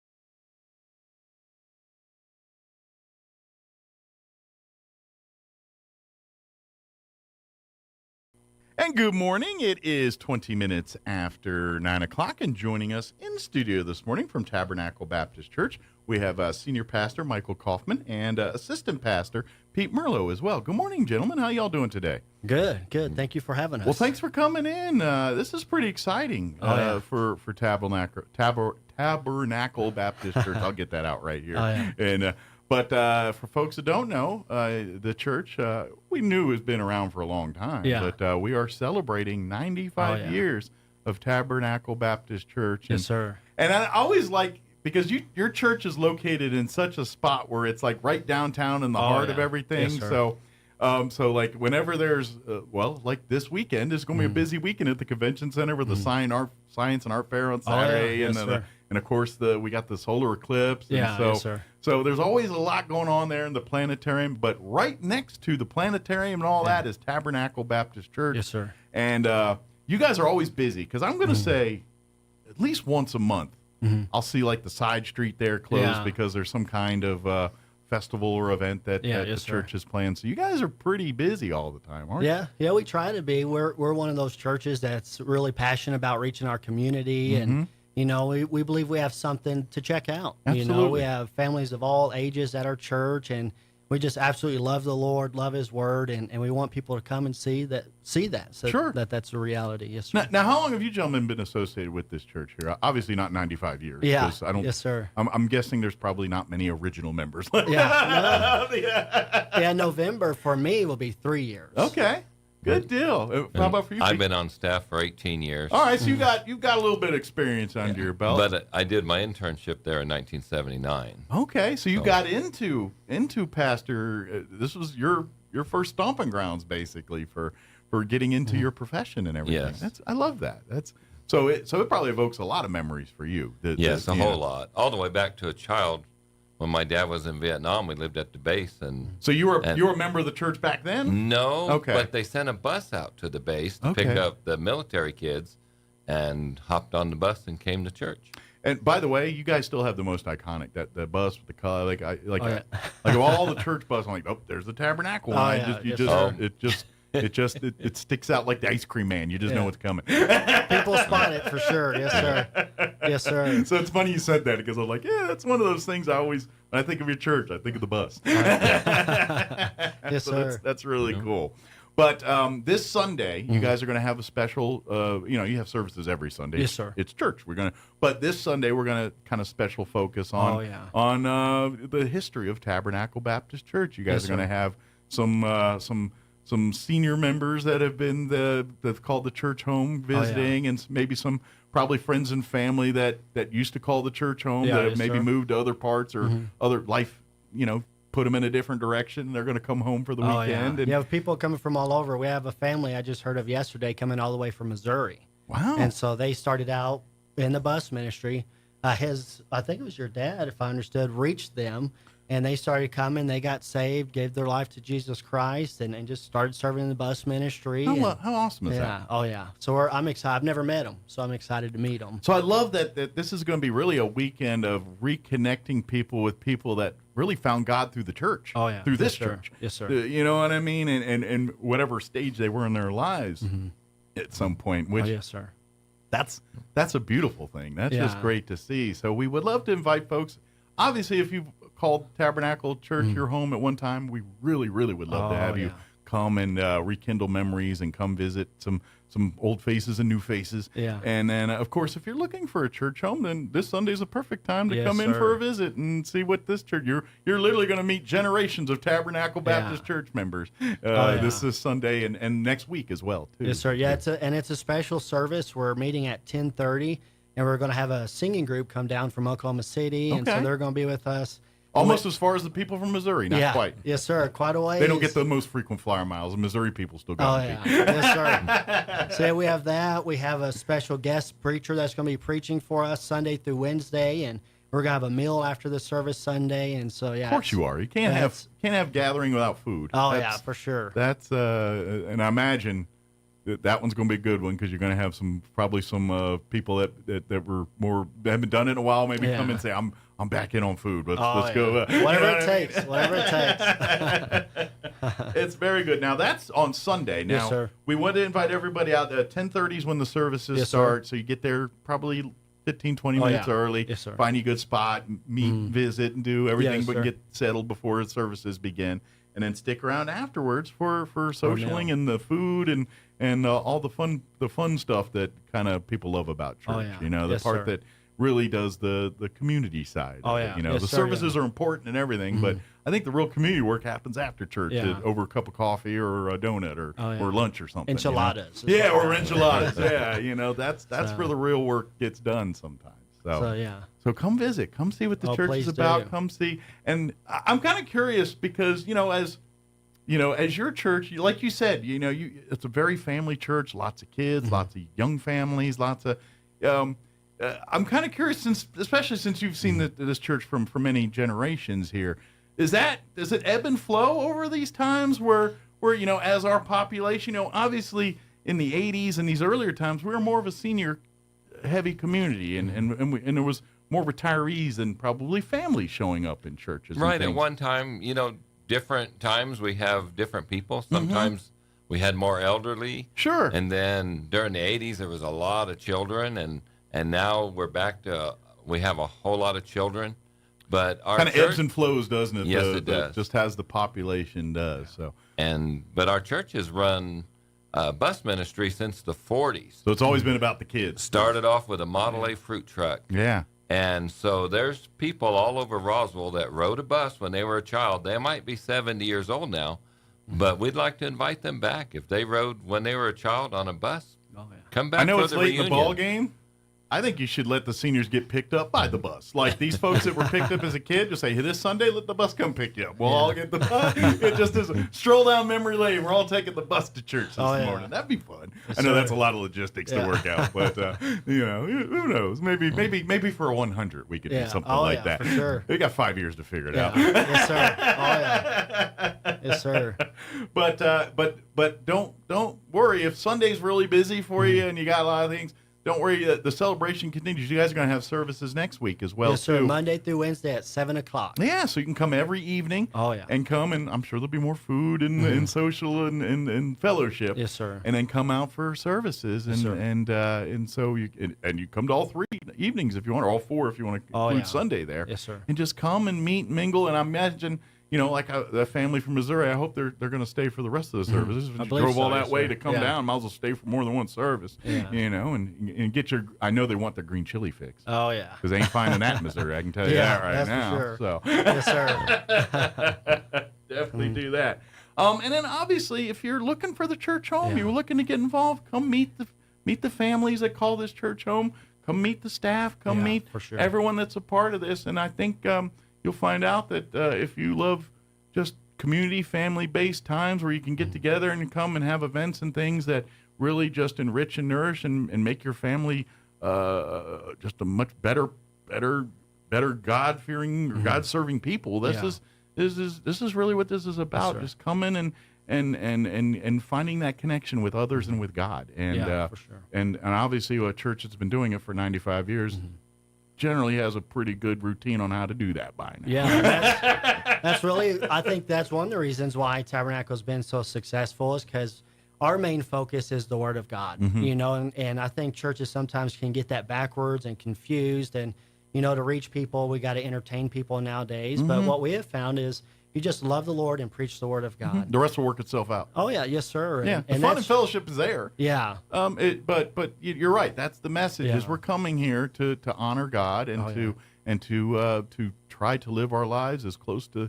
God wants us to. And the thing about humans is we mess that up sometimes. Oh, for sure. And we're all sinners. It's what the Bible says, and that's why we need Jesus Christ. Yeah. We need His Word, and that's what's worked in our life, and that's what works in everybody's life if they give God a chance. And I would even offer maybe if you're falling your way, because life happens, especially in the world we live in now. It's mental health and things. It's easy to question. Yeah. And some people, if that's maybe it's time to come back to church. Maybe it's time to sit down and talk with people and really help navigate life through God's teachings and through what God has taught us and how we can do that. And I hate to say it, but if you want the answer to get everything that's going on now, that's the one. That's it. Well, that's what we're finding. People are looking for answers.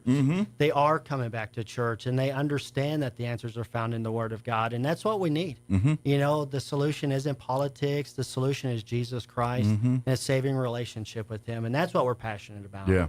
And I believe right now, with as bad as things are, people are longing for those answers, and they're in the Word of God. And so that's what we're going to be doing Sunday through Wednesday is we're getting to the Word of God. We're going to be preaching it. Yeah. And I truly believe lives will be changed, souls saved, and Come celebrate. Oh yeah, yes sir. It is something worth celebrating. Yeah, for sure. it is a party this weekend. That's what it is. At the end of the day, it is.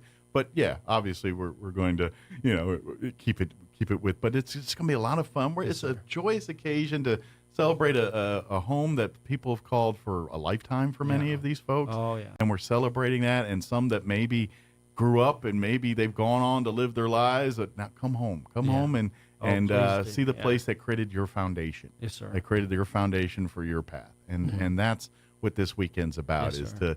to remind everybody, what we're all in it together. We're on this planet sharing it. We're all celebrating. We're all God's children. Let's come and celebrate the blessings and remind each other and give each other the strength for whatever obstacles are coming ahead. And I've got a feeling we're going to have a few. Yeah. Let's strengthen and guide and nurture each other through God with it. Oh yeah, sir. If anybody has questions, of course, if you need a GPS or anything, their official address is 115 West 11th Street. It's right across 11th Street from the museum and the planetarium there, which on the other side of that is the convention center. So you can't miss it. It's the church right there next to the convention center and all that there. And catty corner from the Brenham Field. Yes. So if you come out, see some soccer games or some other major events, there's a lot of events that happen on that right there. Tabernacle Church is always right there in the heart of all of that stuff. Yes, sir. So, So, and I would invite you, maybe on one of these Saturdays and stuff, you're going to see the planetarium and go see.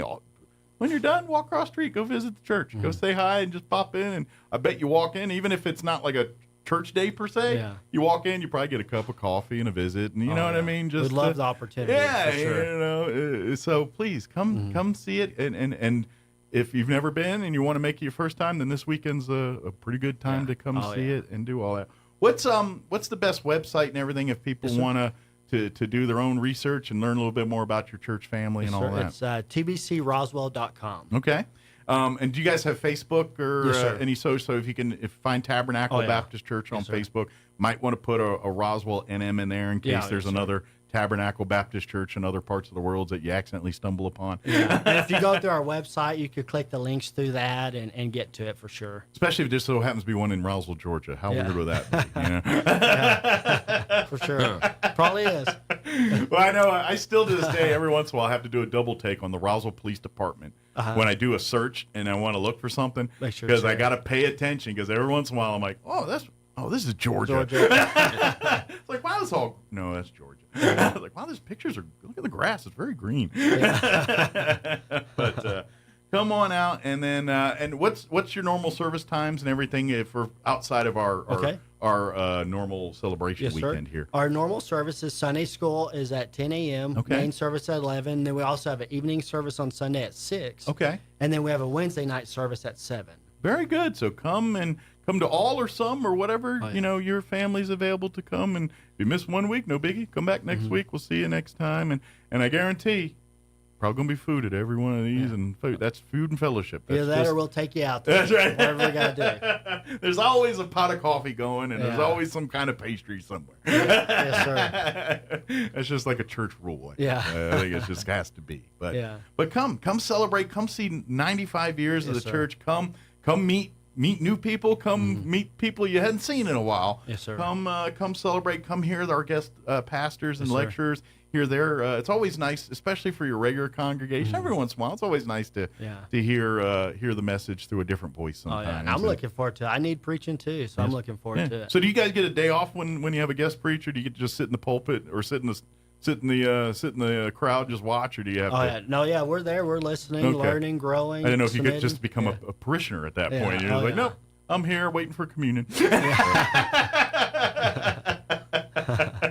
Yes, sir. It's like, I was like, he was like, do you get the day off from? You just don't have to do the sermon that day. You get off for the sermon. You still got to get fed too. I need it. For sure. Absolutely. Well, that's just it, and I imagine you guys help each other, and that. I'm in the world of church, I imagine that's where the pastors and associate pastors, you guys are each other's mentors. I mean, obviously senior pastor kind of looks at the flock here, but there's times where I'm sure, Pete's got to come in and be your pastor for a minute. Yes, sir.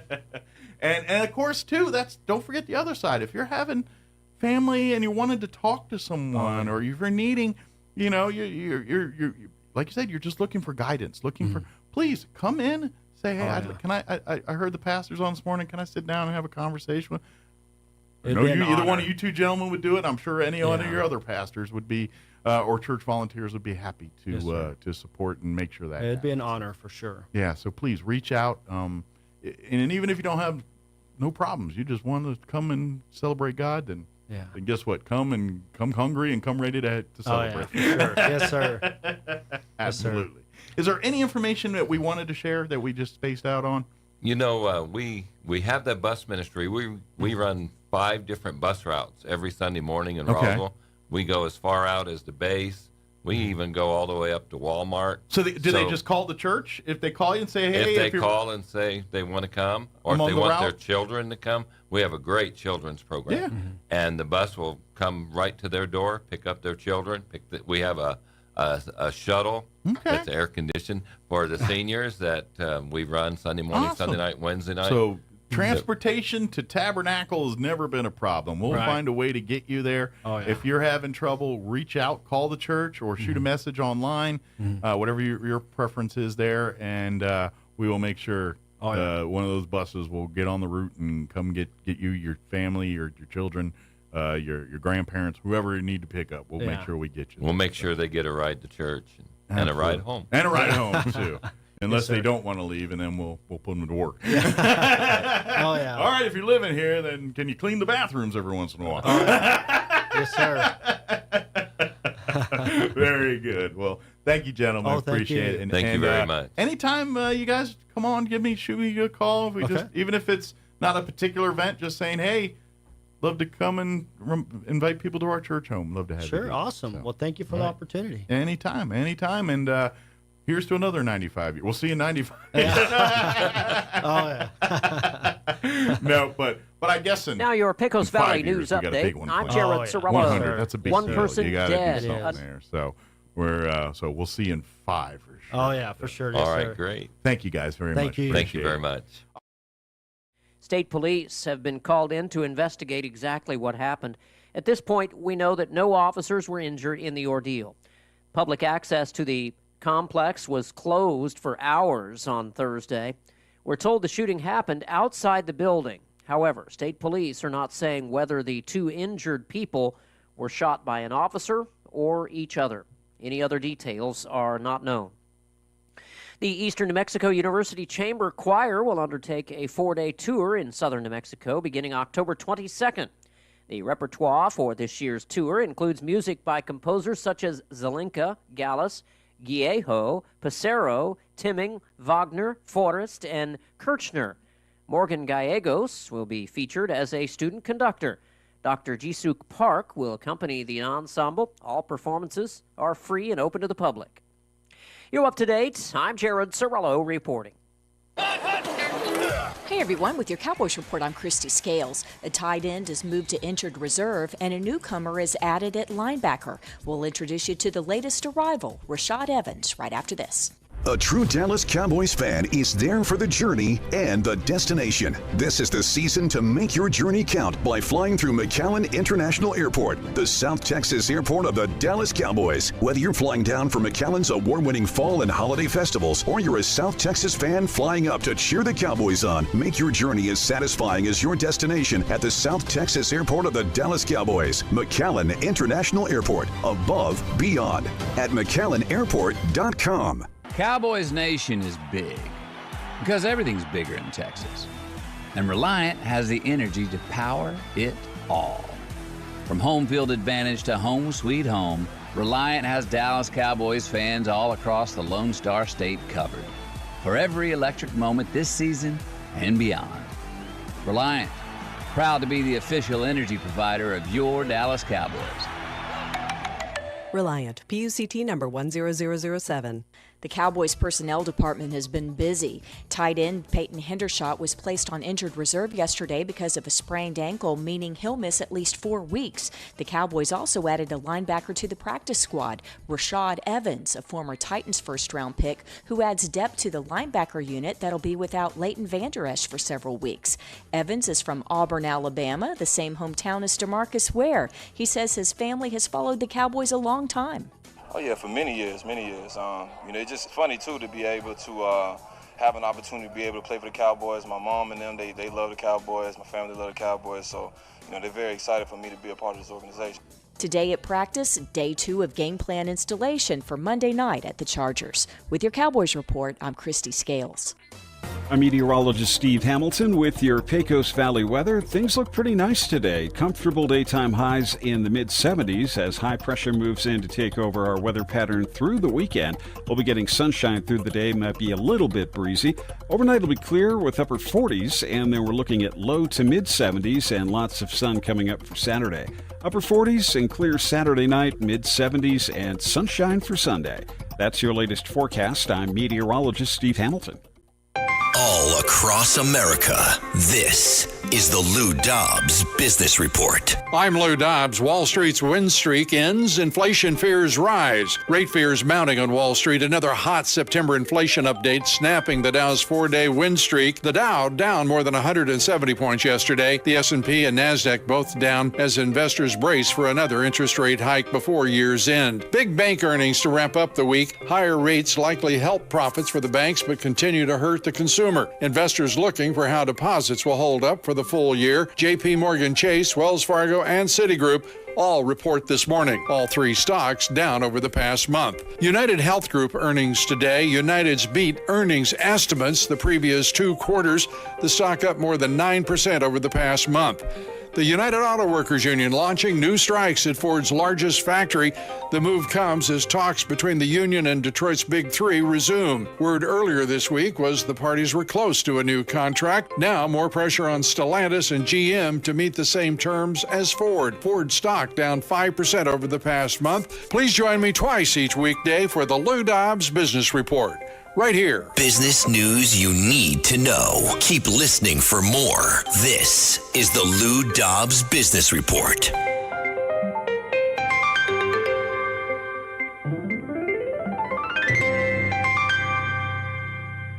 If you're a business owner, you need to know about the ERC program because you may be eligible for a refund of up to $26,000 per W-2 employee if you had employees on the payroll during the pandemic. ERC, or the Employee Retention Credit Program, is a government initiative to help business owners. Visit governmentaid.com to find out if you qualify. The process of filing is complex, and the team at governmentaid.com has the expertise to help. Visit governmentaid.com to see if you qualify for a refund. That's governmentaid.com. Christian author C.S. Lewis wrote this: "If we find ourselves with the desire that nothing in this world can satisfy, the most probable explanation is that we were made for another world. Frankly, this world's messed up. Every day on the news, there's another tragedy. What do we do with that? How do we handle the fallen world we live in? Well, I think we do like C.S. Lewis said, and we live for the next one. At Country Club Road, we're trying to live this kind of life together. That means we encourage each other. We share the message that no matter where you are or what state your life is in, Jesus is the answer. His saving grace is offered to all who come to him, and we try to serve this fallen world in the way Jesus did, loving those around us, being kind, giving back, meeting needs, loving, expecting nothing in return. We aren't perfect, far from it, but we're trying. We want to show his love by loving like he did. So we invite you to be part of our journey." Lewis again says, "You can't go back and change the beginning, but you can start with where you are and change the ending." Join us at the Country Club Road Church of Christ for worship at 10 a.m. on Sunday, located on the corner of Country Club and Washington in Roswell. It's October, and that means it's time to paint Roswell Honda pink. We partnered up with the Chaves County Cancer Fund to help raise much-needed money, and we are gearing up for another amazing year. Roswell Honda is giving away some great prizes, including 3 Michael Kors designer purses, pretty in pink, of course. Stop by for a free entry or 3 entries with a qualified test drive. And that's not all. With new inventory arriving daily and over 100 quality pre-owned vehicles on the lot, there's never been a better time to get behind the wheel. Here's Joe Salzar to tell you all about it. Don't let vehicle pricing rumors fool you. With Roswell Honda's market-based program tool, we are making it easier than ever to get the best deal in southeastern New Mexico. And with every vehicle sold in the month of October, we will donate $50 to the Chaves County Cancer Fund. Join us Saturday, October 28th from 10 to 1 p.m. We will have a special performance by the Charlie's Angels. Bring cash to support the cause and purchase goods from our many vendors. Help us make it happen for the Chaves County Cancer Fund, and let's paint Roswell Honda pink. Asian Market brings the flavors of the East to Roswell. The market side has lots of new and different items, including new sauces and noodles to enhance your Asian dishes, plus new snacks and more. And the restaurant inside Asian Market has all Nook's favorites from 11 to 5, like wontons, egg drop, rice or noodle soup, crispy calamari, and the best barbecue fried rice in town. Dine in or call ahead for easy pickup. And find Asian Market on Facebook for updates on open times and specials. Hi, this is Nook. Come see me at Asian Market, 5702 South Main in Roswell. Call 575-840-5309. This October, Artesia General Hospital is here to help you take charge of your breast health. About 1 in 8 women in the U.S. will develop breast cancer. Understanding your family history and getting screened can help lower your risk and lead to early detection. They're pleased to offer advanced 3D mammography, providing increased early detection, more accurate results, and enhanced comfort. Don't wait. Request your mammogram today. Women over 40 don't need a physician's referral to schedule their annual screening. Visit artesiageneral.com/mammogram. After a week off, it's back to business for your Roswell Coyotes. And coming up this Friday night, your Coyotes are back home at the Wool Bowl, taking on the Bulldogs of Artesia High. 106.5 Roswell's Talk FM and KSVPTV.com have got you covered. Join Art Sandoval and Kelly McDonald for the pregame show beginning at 6:45 and kickoff at 7. Coyotes versus the Bulldogs of Artesia High. Friday night beginning at 6:45 on 106.5 Roswell's Talk FM and online at KSVPTV.com. Southeastern New Mexico's sports authority, then, now, and always. Your fingernails grow faster on your dominant hand. Not sure which is your dominant hand? Just wait. You'll nail it. Here's Mike Winters. And good morning. It is 8:57. Stay tuned next hour, here about 9:15 or so. We're going to have Jeff Gunn join us from the New Mexico Military Institute, talking some NMMI athletics. Big game this weekend. As the Broncos are at the Wool Bowl hosting Cisco. I believe it's an ESPN game. They're going to have the crew from ESPN here covering that one. So Jeff's going to join us next hour, give us a update on what's going on with NMMI sports here, a little Broncos and Colts action here. So we'll talk about that with Jeff next hour. Don't forget, we got a bevy of activities tomorrow. We got the Books and Blooms event at the Historical Society from 10 to 2. We have the Science and Art Festival happening at the Roswell Convention and Civic Center from 10 to 4 tomorrow. Also tomorrow, Los Pasitos and Tobosa, they're having their 5th annual Stepping Out for Children's event. That's tomorrow from 1 p.m. to 4 p.m. on the Chaves County Courthouse lawn. There's more. All kinds of stuff going on. So there's a lot. Of course, tomorrow's also the big solar eclipse. Sorry, I was doing some hiccups there. Big solar eclipse, the Ring of Fire. That'll be tomorrow. Again, the sweet spot for that is the actual eclipse, I believe, starts right around 9:30-ish, and then it'll progressively get more and more, and then about 10:30 tomorrow will be the high water mark of the eclipse, and then it'll start getting less and less at that point, and then about 11:30 they say it should be all over by then. But don't forget, they're going to have at the Science and Art Festival on Saturday, they're going to have NASA experts out there, too. I know at the Books and Blooms event, they're going to have glasses and stuff so you can check it out while you're there, too. So get you a good spot to check that out. I kind of want to see also what goes on with Balloon Fiesta, because you know how they show it's the last weekend of Mass Ascension and everything, but I think they've got some special stuff tomorrow during the solar eclipse for launches and stuff, too. So I might try to check out a TV if they're showing it, and that might be cool. See the balloons up there with the eclipse in the background. Talk about the most beautiful pictures are in that event. That'll take it next level right there. That'd be good stuff. So I hope they do something like that. I thought I heard them talking about it on the news. But anyway, one more thing to add to the list tomorrow. All right, it is closing in on 9 o'clock. Town Hall News up next. We'll be back on the other side. Don't go away. Your home for Kim Commando in Roswell. 106.5 Roswell's Talk FM, KEND, Roswell, New Mexico. News this hour from townhall.com. I'm Rich Thomason. Hamas urging Palestinian civilians in Gaza to ignore Israeli warnings to evacuate ahead of the expected ground assault by hundreds of thousands of Israeli troops. Israel has provided advance warning to civilians to clear out within 24 hours. French anti-terror investigators are in charge of the investigation of a deadly knife attack at a school in northern France. The attack took place at around 11 o'clock this morning in a lycée in the center of Arras. A young man with a knife killed one teacher and seriously injured another teacher and a security guard. The attacker was then apprehended and is in police custody. Police say he's of Chechen origin and was known to the security services for his involvement with radical Islam. The BBC's Hugh Schofield in Paris. A powerful Democrat senator from New Jersey is now accused of working as a foreign agent. Federal prosecutors in New York City have rewritten their indictment against Senator Bob Menendez and his wife to charge them with conspiring to have him act as an agent of Egypt and Egyptian officials. The superseding indictment, which was filed in Manhattan federal court, says the conspiracy occurred from January 2018 to June of 2022. The new charge comes just weeks after the New Jersey Democrat and his wife were accused of accepting bribes from 3 New Jersey businessmen who wanted the senator's help and influence over foreign affairs. The couple has pleaded not guilty. I'm Shelley Adler. Unions representing 75,000 healthcare workers recently staged a strike against industry giant Kaiser Permanente over wages and staffing shortages, have reached a tentative agreement with the company.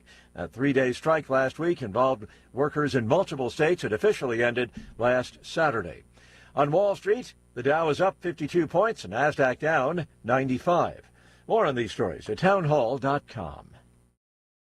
Everybody wants cheap airfare, but where do you find it? You call low-cost airlines. Their prices are direct from the airlines, and they're so low you can't find these fares published anywhere. They specialize in cheap flights, discount hotel rooms, cheap car rental rates, and great package deals anywhere around the world. Wherever you want to go, they can help you get there cheaply and with a best price guarantee. If you want the lowest prices on your airline tickets or other travel services, call now. That's right, call. That's the only way to get these rates. Experts are standing by 24/7 to get you the cheapest airfare and hotel rates available. So don't wait. Call right now for the lowest travel prices anywhere and for great last-minute travel deals too. Call 866-755-5300. That's 866-755-5300. Again, that's 866-755-5300. Call us right now.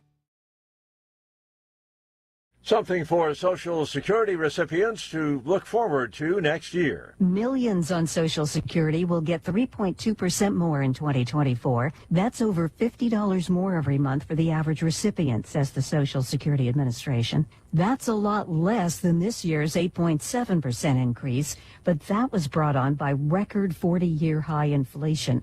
The 3.2% increase for 2024 reflects moderating consumer prices.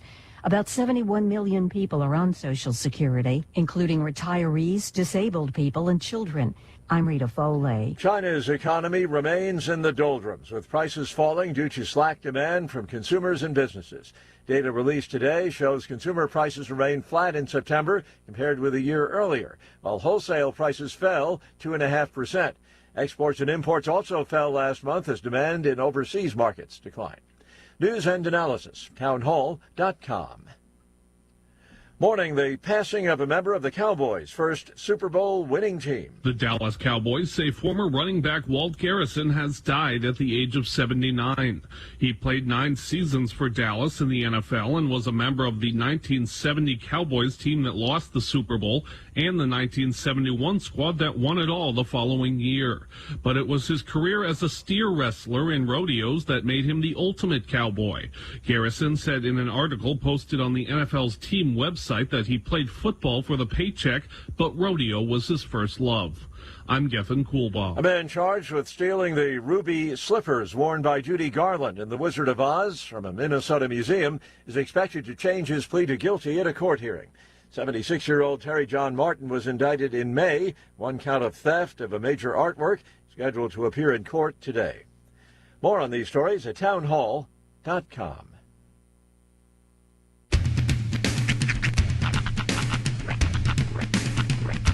What in the wide, wide world of sports is going on here?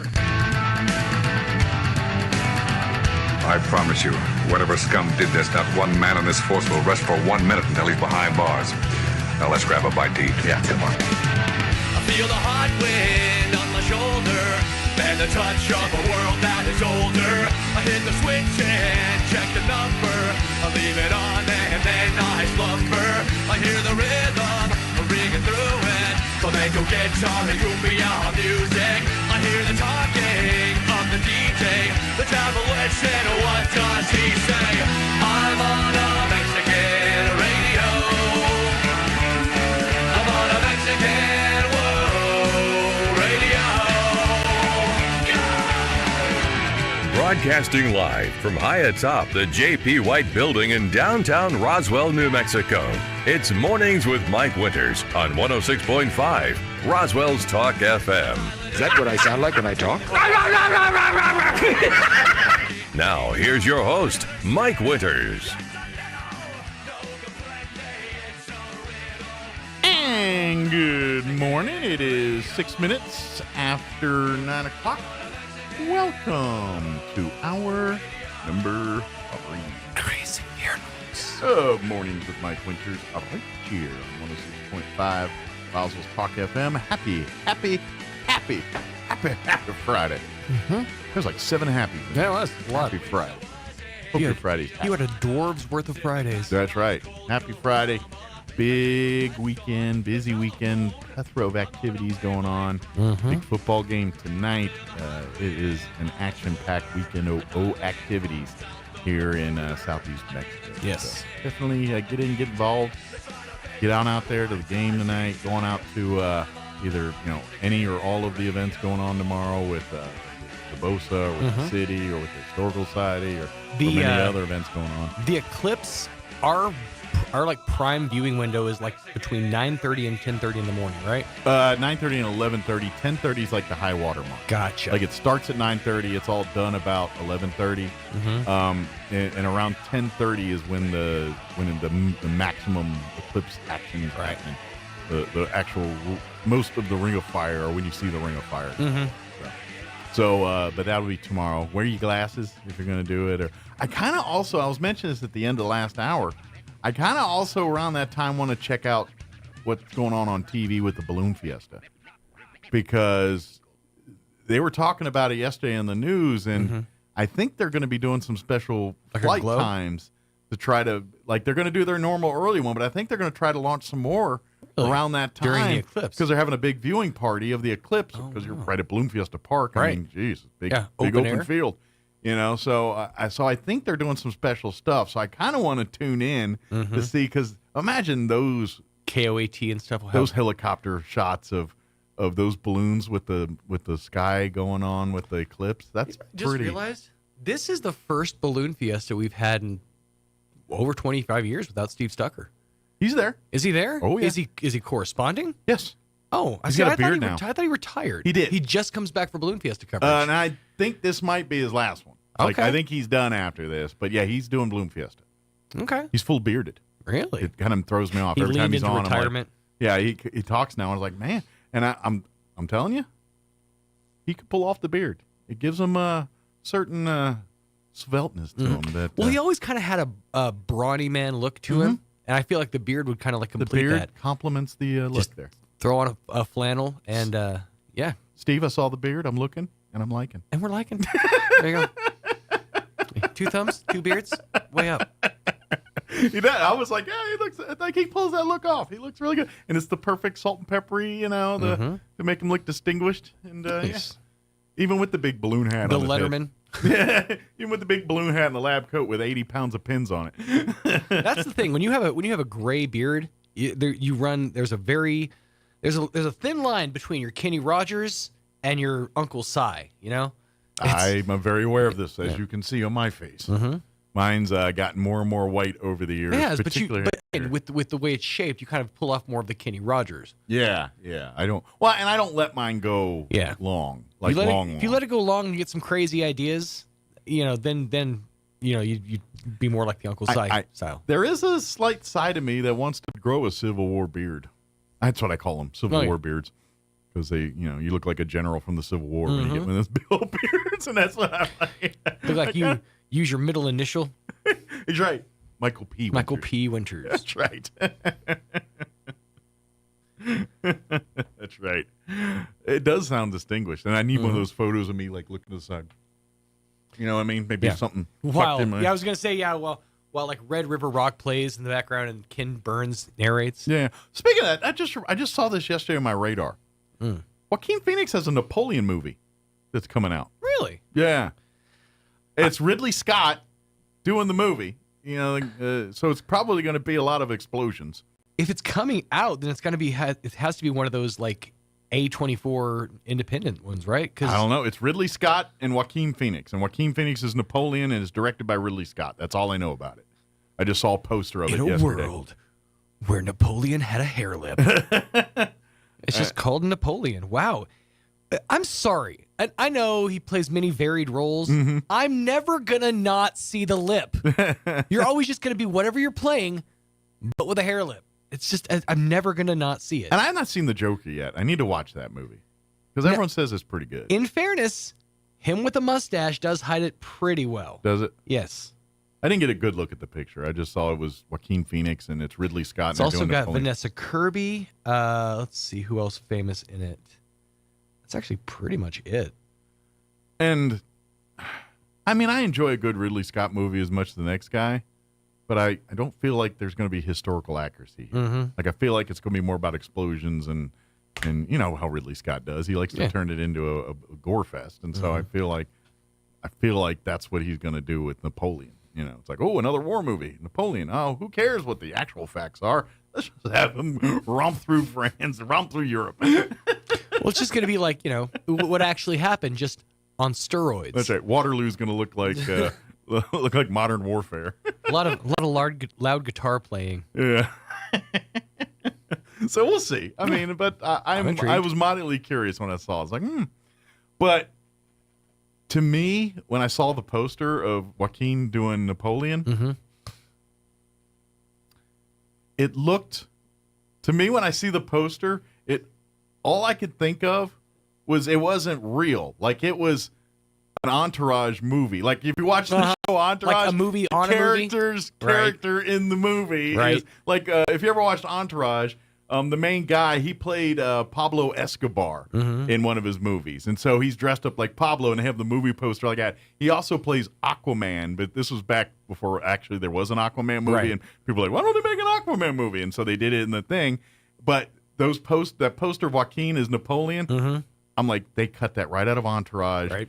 Either him as Pablo Escobar but it looked just, and so when I saw the poster, I'm like, is this real or is this like some, like for a TV show? But that's a movie. You know who was really, really great at that was Community. They actually, they had over a series of seasons, there was in the background, there was a movie that if you go through and you piece all the times that the movie was on, it actually makes a full trailer for the movie, for this fake movie that didn't actually exist. So if you want to see the movie, just watch all the trailers. The other one is Wolfbane from Sounds familiar. was it Wolfbane from The Simpsons? Rainier Wolfcastle. He basically plays like the Arnold Schwarzenegger character. Okay. But they've made, was it McBain? It might be McBain. Yeah, I think it's McBain. They made like 17 different movies, and again, if you look at some of the clips, it actually pieces together a cogent scene from the movie. That's what happens when animators have a lot of free time. on their hands. Have you seen McBain? Yeah. Have you seen the new Fox animated show? I'm not sure if The Simpsons did it, but it kind of looks like The Simpsons. I mean, it looks like, it looks like the people that produce Simpsons. It's got the same vibe to it. All right. It's called Crapopolis. Oh, I've heard about this. Yeah. It looks funny in the trailer. This might be a Seth MacFarlane thing. Okay. I've only seen previews for it. It's on now, like on Sunday nights or whatever they show their animation domination or whatever it is. No, that's not their style at all. Let's see who would be the. But it to me the animation kind of looked like the Simpsons people drew it or did it, but maybe I'm wrong. It kind of had that vibe of. So when you said Wolfsbane, I was like, X-Men? Yeah. But yeah, it's and it's on now. It's I think they're 2 or 3 episodes deep. It was created by Dan Harmon. Oh, okay. Comedian and all that. Yeah. So. But the animation looks like The Simpsons. By the way, have you seen the trailer for the new season of Rick and Morty? Yes, I saw one. Okay, wait. I saw a commercial, I did. but they didn't show Rick or Morty. It was Summer and the mom. Right. I saw one with both Rick and Morty, and whoever they got to replace Justin Roiland, oh my God, it's like spot on. Is it It same? is spot on. I was listening for nuance, different.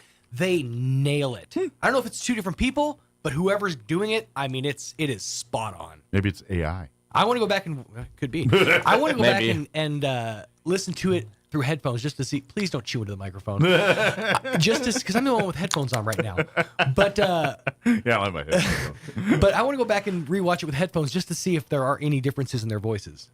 Yeah, it's hit it close. Very close. I almost feel like they hired Roiland in secret to come back and do just the voice. Yeah, and I don't have the lore to tell the difference or no, so it ain't gonna help me none. But Morty, yeah, I'm Morty, trying you to figure out to that the moon? movie, that show is any good or not. It looks kind of interesting, but it does look like. So if with Harmon, is it Simpson animators that drew it? Maybe there might because be. it looks to me the animation looks like the same people that drew the Simpsons. I've seen the commercial for it. But I haven't seen this yet, but is it the same style as like Harmon Quest? No, it's not really. It's almost sitcom form. It's written like a sitcom. It looks like the way the trailers and everything for it. I'm trying to find us. Okay, follows. But it's basically like Roman Empire, but modern stuff in a Roman Empire kind of thing. It's kind of weird. It seems it's a weird. It follows little a mix. flawed family of humans, gods, and monsters that tries to run one of the world's first cities without killing each other. So it's like a, ribbit at old school like Roman history. And stuff. It looks funny. Okay. The parts I've seen. So I don't know. I figure if it's not on next season, it wasn't so good. Right. That's how you know. What are Simpsons up to? Like season 30 now or whatever? Season 30, like 3, I think, at this point. Whatever they are. So I'll check it out about then. Jeff Gunn are going to join us here. Is he here yet? No, not yet. All right. Well, let's do this. Let's take a gander at our weather, and we'll do a commercial break, and then we'll see where he's at that point. So 9:17, let's take a look at your weather. I'm meteorologist Steve Hamilton with your Pecos Valley weather. Things look pretty nice today. Comfortable daytime highs in the mid-70s as high pressure moves in to take over our weather pattern through the weekend. We'll be getting sunshine through the day, might be a little bit breezy. Overnight it'll be clear with upper 40s, and then we're looking at low to mid-70s and lots of sun coming up for Saturday. Upper 40s and clear Saturday night, mid-70s, and sunshine for Sunday. That's your latest forecast. I'm meteorologist Steve Hamilton. Thank you, Steve. Currently 58 degrees here in Roswell. Humidity is at 32%. Winds currently out of the northeast at 14 miles per hour. If you love beautiful weather, then you're going to love this weekend and the next couple days because that's all I'm seeing here. Sunny today and a high of 73. Yeah, low 70s. Winds out of the northeast, 5 to 15 miles per hour. Tonight, mostly clear. Overnight low of 46 degrees. East winds at around 5 miles per hour. For you Saturday, mostly sunny. 75 for a high. Winds will be out of the northeast, 5 to 10 miles per hour. Saturday night, mostly clear with an overnight low of 49 degrees. South winds 5 to 10 miles per hour. Sunny and 75 for your Sunday. East winds 5 to 10 miles per hour. Clear with an overnight low of 48 Sunday night. And then Monday, when you head back to work and school, 77 for a high. But then looks like we jump back up for 2 days of hotness next week. Tuesday and Wednesday next week, they're talking upper 80s, 87 and 89. But then by Thursday, we're back down into the low 70s, which means there's probably some kind of wind or cold front rolling in Wednesday evening, is my guess. So we'll see. We'll see how all that plays out. But for the time being, blue skies, 70-degree temps, light winds. Should be a perfect weekend for all the activities planned. All right, it is 19 minutes after 9. Let's do this. We're going to take a 3.5-minute commercial break. Like I said, Jeff Gunn with New Mexico Military Institute scheduled to join us. We'll be back on the other side. If Jeff's not here, we'll chit-chat or something and buy some time. But we'll be back. Don't go away. Hey, this is Jennifer from Trustmark Roofing. Every storm chaser's worst nightmare. You know storm chasers, those out-of-town roofers that descend on neighborhoods after big storms. They come in, do a crummy job, then poof, They're gone forever. Well, a few years ago, our area had a hailstorm, and right on cue, storm chasers showed up. I was driving home from work one evening and saw one talking to an elderly lady on her porch. I said, "Not today, buddy." I did a U-turn, pulled in the driveway, and walked right up to them. I warned the woman who they were talking to, and I chased away the storm chaser. The woman's daughter called me later and said a storm chaser ripped them off a few years ago. She thanked me for stopping this one and chose Trustmark for her roof. Trustmark Roofing. Every storm chaser's nightmare. Every homeowner's champion. Call today for your 20% off coupon for our spring and roof gutter maintenance service. 575-755-ROOF. Or visit TrustmarkRoofPros.com. Trustmark Roofing, we put people first. Do you struggle with acne, eczema, or worry about skin cancer? Research suggests that 1 in 5 Americans will develop skin cancer by the age of 70, but when detected early, 99% of skin cancer cases are curable. At Epiphany Dermatology of Roswell, we place special emphasis on prevention, screening, and treatment. So schedule your annual skin exam by calling us at 575-208-7050 or by visiting our website at epiphanydermatology.com and get checked today. Prevention is key. Of all the flowers in the world, pansies get a bad rap. Hi, this is Jim Gill with Roswell Seed Company. The name pansies sound delicate and weak, but in reality, pansies are bold and beautiful. When the frost has killed all the other flowers, pansies start blooming and they'll bloom all winter long, which is why you should come see us at Roswell Seed. We have a greenhouse full of colorful pansies ready to brighten up the coldest winter day. So come get your pansies, and remember, if someone calls you a pansy, take it as a compliment. Oasis Computers has been Roswell's trusted source for home and small business computers for over 30 years, and they continue to be your best resource for computer repairs, operating system upgrades, web root managed, antivirus, special orders, and more. Oasis Computers is now open from 8 to 1, Monday through Friday to better serve you. Service calls by appointments and after-hour appointments are available too. Stop by Oasis Computers at 1703 North Garden or call or text 575-625-9141 for even faster service. Every piece of land has a story, written by those who work it. But everyone's story is different. So the question is, how will you tell yours? Behind the wheel of a John Deere compact tractor, mower, or Gator utility vehicle. Run with us and start telling your story today. Stop by Pecos Valley Equipment in Artesia and Roswell, or visit us online at pecosvalleyequipment.com. The NMMI Broncos are back in the top 14 and looking to become junior college bowl eligible this Saturday as the Broncos host the Wranglers of Cisco College. The win last week over Tyler was huge for NMMI. Let's turn out to the Wool Bowl Saturday at 3 p.m. and cheer on your Broncos. NMMI Broncos versus Cisco College Wranglers, Saturday, 3 p.m. at the historic Wool Bowl in Roswell, New Mexico. Don't miss it. The average American spends 2.5 days a year looking for lost items. We aren't sure how long Europeans and Asians look for lost stuff. We lost the list. Here's Mike Winters. And good morning. It is 9:23. We're going to chit-chat here for a few more minutes. I have not seen our guest yet here, so we'll give him a few minutes on that. A couple things I want to put on your radar in the meantime. Of course, we talked about all these events going on. Well, here's a couple more that are on the horizon. Coming up here next week, actually, on the 19th, the Roswell Refuge is holding their annual Candlelight Vigil event. The month of October is Domestic Violence Awareness Month. And each year, to raise awareness, the folks at the Roswell Refuge, which, if you're not familiar, they are our home here in Roswell, and their whole role is to help victims of domestic violence and sexual assault through the same program that kind of partners with the refuge there. They do amazing work to help victims in our community. But every year during the month of October, they have their Candlelight Vigil event. This year's event will be next week, October 19th, from 5:30 to 7 p.m., and it's going to be at the Anderson Museum of Contemporary Art, which is on College, 409 East College, if you're not familiar.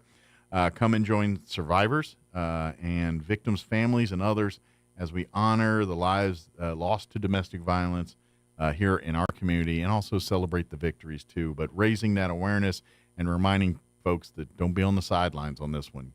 If you see something, get involved, report it. Not asking people to break up fights and things in stores, but if you see stuff like this, don't just idly buy and say mind your own business. That's not domestic violence thrives because so many people do that. So we got to stop it, and that's what this month's all about.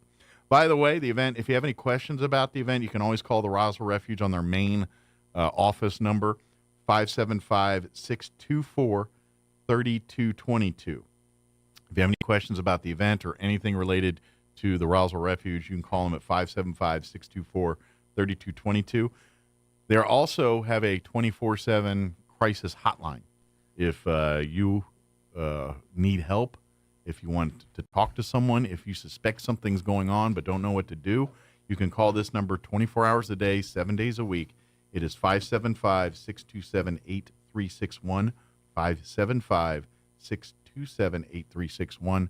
That's the crisis hotline. So, but we'd love to invite everyone out to come on out next week, the 19th, for their candlelight vigil. It's kind of a roller coaster of emotions. You're going to be sad. You're going to be happy. You're going to be angry. You're going to be hurt. Right. It's going to all of the above. But it's a little bit of because you celebrate the victories and you mourn the loss. That's it's the human process of grieving, and that's what it's about that night. Right. So, but anyway, mark that on your calendars. Also, next week, mark on your calendars. 1 week from tomorrow, Saturday, October 21st, is Park Community Cleanup Day with the City of Roswell. Keep Roswell Beautiful. Next Saturday, Keep Roswell Beautiful will have a little check-in event at Carpenter Park from next Saturday, the 21st, from 8:30 to 10:30. If you're not familiar, Carpenter Park is 300 East Buena Vista. It's down by the county building and all that. The new splash pad. The newer splash pad. Yes, not Burt Murphy. Yeah, but the other one. That park there. But they're going to be there from 8:30 to 10:30. You can check in. They're going to be giving out gloves and trash bags and the little grabber jobbers and all that stuff. And if you have an area already that you like to clean up, maybe your neighborhood or a park nearby, get her done. But if you're looking for suggestions too, the folks there will be like, oh, great, thanks for coming. We're good for you. If you're looking for an area, we got a few suggestions for you. So whether you got one already picked out or not, doesn't matter. But if you have any questions or any event, you can always go to the city's website, roswell-nm.gov. You can always shoot a message on Facebook. Keep Roswell Beautiful there, and Kathy or somebody will get a hold of you or get your questions answered pretty quick. So, but that's next Saturday. Also, free meal coupons for the first 3 volunteers that show up. So they're going to buy you a meal too. So just for being a good citizen in our community and coming and cleaning up and doing all that stuff. That's awesome. Yeah. So that's Saturday. There you go. Good deal. How about a little thing? Yes. So, and I usually don't use this platform for personal reasons, but we getting serious now? For a second, I got my family got some news. My kid's mom's Carletta's dad. Dealing with some medical stuff right now. Yeah, he's been taken to El Paso. They figured out that it was stomach cancer, and it is metastasized. Oh, so he's got a fight ahead of him. He does. So is that stage 4? It's at this point we're pretty sure it's stage 4. Yeah. So the reason I'm bringing it up is because, and again, I hadn't talked to you or anybody about this beforehand. I'm going to be putting together a GoFundMe just to kind of help out with some expenses because this leaves the family devastated. Obviously, sure, I imagine.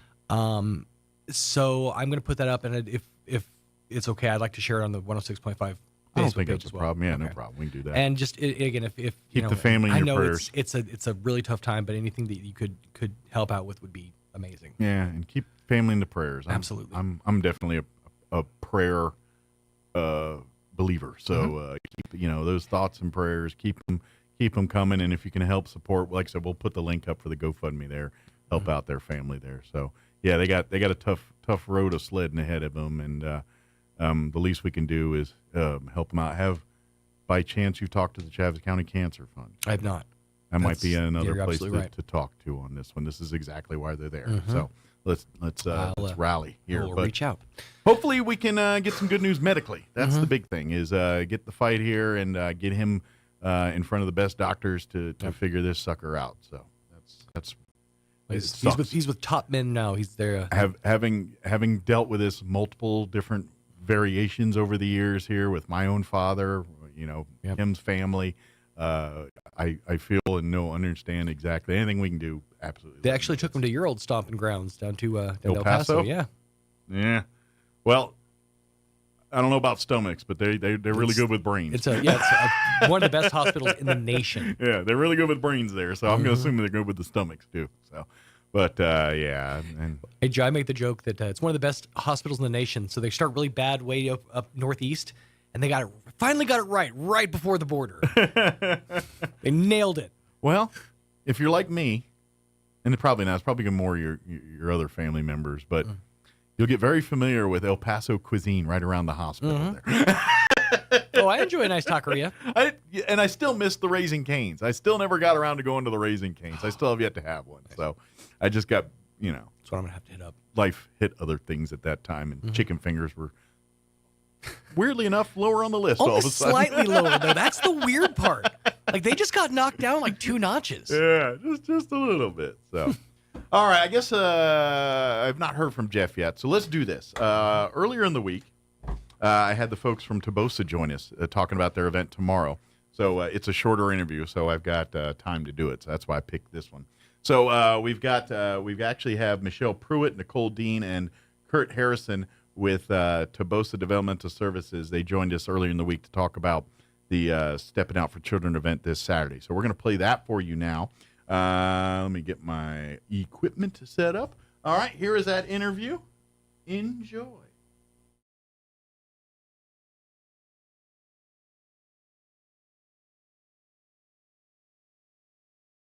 And good morning. It is 20 minutes after 9 o'clock, and joining us in studio this morning from Tobosa Developmental Services, we have Michelle Pruitt, Nicole Dean, and Kurt Harrison as well. Good morning, guys. How are y'all doing today? Good morning.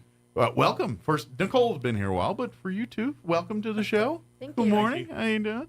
And of course, now, you guys, because you're both kind of up there you're the director now, right? I'm director of children's services. The director of children's services. And Kurt, what's your title? I'm the CEO. CEO. That's kind of a big one. That one I heard. CEO. So, yeah. So the buck sort of stops with Kurt. Good deal. So, and of course, Nicole, you've been on, I don't know, too many times. Too many times. So. But for folks not familiar, Los Pasitos and the whole Tobosa Developmental Services it's actually an organization that has multiple fronts and facets. Probably the first thing people know Tobosa for is helping people with developmental services, job coaching, housing, life skills, helping folks navigate and navigate life that have developmental issues, things like that. That's one facet. The other facet is the Los Pasitos side, which is children's services. If you have a child 3 and under, you wanna keep Los Pasitos handy, because they're the ones that help families deal with some of those early diagnoses and stuff they're finding now at that level as opposed to school age. Things like dyslexia, being on the spectrum, hearing or vision issues, things like that. These are the types of things that Los Pasitos helps families free of charge, by the way. All those doctor services and everything they do free of charge. And then the third side is kind of the child care. If you need daycare services or child care services that are going above and beyond to just having an adult in a room with your kids, then there's the child care side of things. So, and I think that pretty much covers the gamut of Tobosa, right? Or did I miss something? We also have a home visiting program, so that's prenatal till 5-year-olds. Okay. So we help with kind of a prevention aspect of that as well with parenting, and so they work with a little bit wider range, and then we also have a child-parent psychotherapy program that's at birth to 5 years old as well. Okay, so predominantly, if you have issues with your up to and 3 and 5 in some cases here, Los Pasitos, Tobosa, they're going to have resources and availability for you here on that too. So that being said, it's a great organization.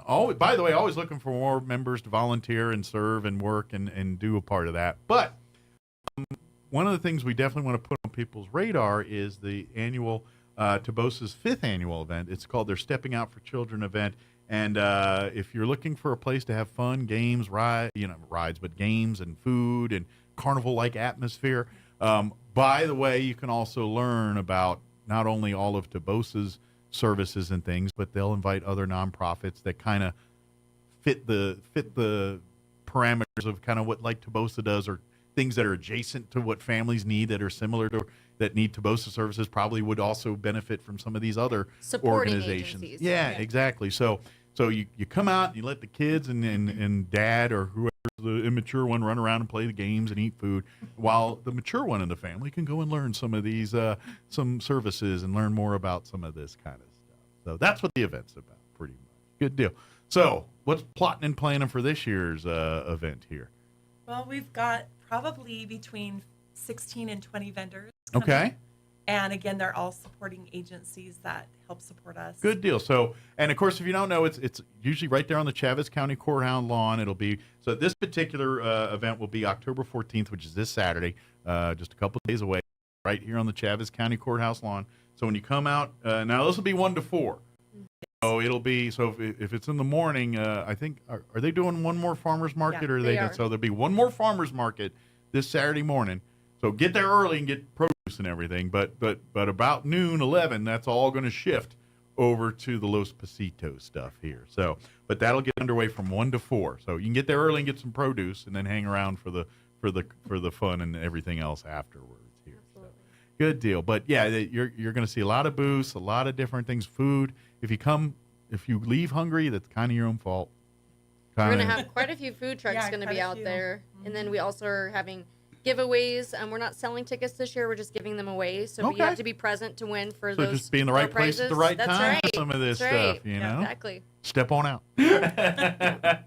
But for just kind of explain for the folks that are looking for some of the service and stuff, talk about some of the information at some of the different booths and things that you guys will be having there. Like what kind of stuff can they enroll kids and that kind of thing on some of these things, or is it just really informational at the event? It's really just more informational that we're going to have. We will have referrals there for our agency. Okay. And I'm sure other agencies will also have referrals. CYFD will be out there. We partner with them a lot with a lot of our kiddos. I would imagine you probably work hand in hand with many families with them and other organizations similar to that. CASA's another huge one that will be out there as well.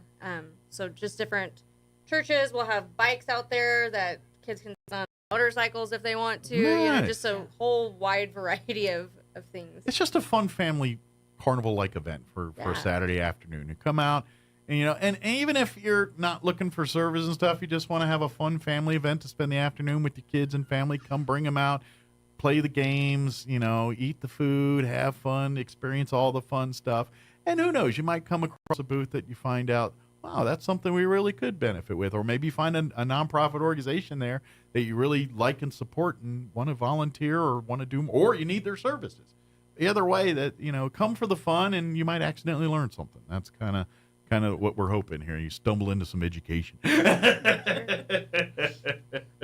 Now, as far as any, that doesn't cost anything, but like if they're wanting, like you said, it's more informational. Is there documents or things that are useful to you guys that sometimes if they had handy when they're going through this, like if they have questions and stuff, like if there's medical records or like is there anything that would be useful to you guys at the event that maybe parents could bring along with them if they wanted to do more of the, not the fun stuff, but more of the, I get my kid taken care of kind of stuff? Honestly, if they have their name and their phone number, we can get a hold of them and get all that information. The rest we can figure out there. So you don't need to bring shock records or medical records or any type of history or anything for your children. That we can do at the office kind of. Yeah, exactly. All that boring stuff later. That way you might get like soda on your papers or something, or get all sticky or something. Funnel cake. You don't want that to happen. No. So. And by the way, I'm going to put the rule on this one too. So, and my rule is, whenever you go to the fair to eat fair food, if you eat the fair food at the fair, the calories don't count. But the moment you take the fair food off the fair to eat it, the calories double. Right. So we're going to put that umbrella on this event Saturday. If you eat the foods there at the event, no calories. But the moment you walk out of the courthouse lawn and start going to your car eating it, double. That's what's going to happen. So I like that rule. So feel free to eat all the funnel cake, all the things that you keep telling people, I'm supposed to do. Indulge. On this Saturday, you can indulge. So come have some fun with that, too. Good deal. As far as if they're not available for this event on Saturday, they can't come out, but they're listening, they're thinking, hey, I need to set up a point. What's the best way for a family to say for Los Pasitos if they want to do some of the screenings or anything to see if their children qualify for some of that? How does that process? What do you recommend families do to get that process started? Honestly, they can just call in self-referral. So our number is 575-623-0849. She nailed it. I got the cheat sheet. Thank you. Yeah, I have. It's one of the ones I have memorized. That and my own. That's right. I barely got that one. Yeah. But they can just call, honestly, and make a referral over the phone. We can take that down. And it's that simple. It's that simple. Okay. They their child's name, their date of birth, their name, their address, phone number, and just the area that they're concerned about. Hey, my kid's 18 months old and they're not quite walking yet. Know, just that. And then we have a process where we take that referral, give it to one of our intake and evaluation coordinators, and them along with the family service coordinator call the parent. They set up a meeting to do all that paperwork, where they get their doctor's offices, like medical releases, that we can see if there's anything medical going on, any other type of underlying issues as well. Then they set up a completely free evaluation. That's with two of our service providers that we can do evaluations at our office, at the home. Whatever's convenient for the family, basically. Wherever's convenient for the family. And we do that, and then based off of those results, then we schedule an individualized family service plan, similar to like an IEP in the school districts. Great. And then we just come up with a plan of action to just go from there. To get them where they and again, all this done free of charge for the family. That no out of pocket money for the family. This is all what Tabosa does here for this kind of stuff. So I don't care who you are. If you have a child that's under 3, check it out, and that's just it. Where and science and medical tech, like when we were kids, you didn't see glasses being put on children until they entered school, and now you see these little cute blue glasses for infants. Just about. Oh, they've always been blue, the ones I've seen. I know they come in other colors, but I think there's pink ones for girls and blue ones for boys and all that. But you're literally seeing babies now wear glasses and things, and it's because of this kind of stuff you're seeing at Los Pasitos. They're able to diagnose and find these paths to these learning disabilities at that young of an age, and because they can do it at that age, they can start the path to train them to overcome whatever it is, or whatever medically needs to be done to reverse it. It depends on obviously what it is and how, like dyslexia, things like that. More of that's like training them how to learn and deal with dyslexia and stuff. But when they're learning it at 1 as opposed to 8, it makes a big difference on that kind of stuff. So this is why if you have a child, and even if you have a modicum hint of like they're behind socially or something, even if you just want to know, even if you don't think that they're behind, you want to know where they're at in each area of development. Absolutely. And by all means, talk to your primary care doctor. They'd be happy. They recommend all the time. Your pediatricians and primary care family physicians are always recommending, you should send your child over to Los Pasitos. Let's get a referral and let's get the ball rolling on that, because at the end of the day, your primary doctor's a jack of all trades. The Los Pasitos people, this is what they do all day, every day. They do nothing but help children at this age with these kind of things. Your doctor, he's got to do that and then set the bone, or fix the flu and do all the other things that a doctor does. So you're getting people that do nothing but this kind of thing working on your kids. So please reach out to them on that too. And then conversely, if you want to learn more about maybe your family's new to the area and you have members with special needs that need resources for life skills, job training, come out to this event too and ask. There'll be someone there that can help you with all of that.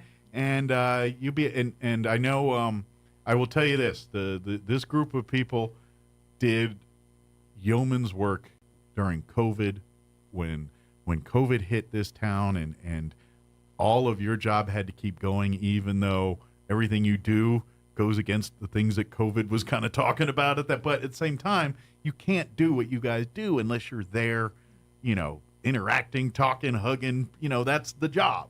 And you guys kept doing it. I mean, you had staff isolating themselves, at these homes with these families, ignoring their own families so they could take care of these other families during this time. And that's the kind of people you're going to meet when you come out to the Stepping Out event, is people that are nothing but dedicated to families and stuff like that. So come have fun. And, we're talking about all the serious stuff, but on Saturday, all you got to do is come out and eat some corn dogs or popcorn and play some games. And it's going to be a high of 75 tomorrow on Saturday.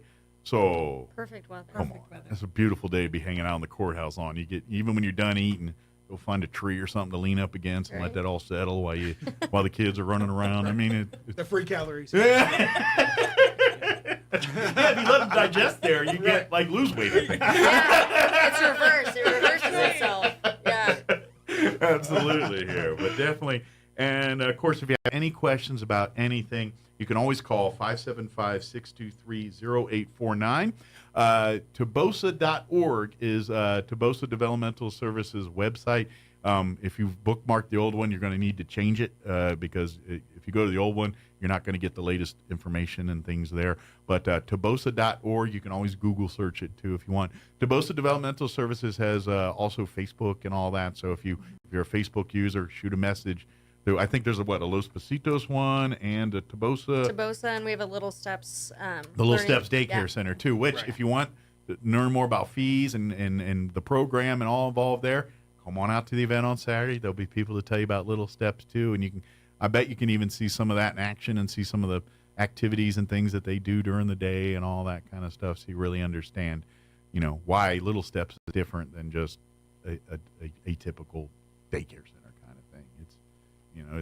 It's actually doing things while your kids are, you know what I mean? You're actually starting that path to learning and all that stuff. They don't realize it. They just think they're playing fun and games and goofing off, but they're learning stuff.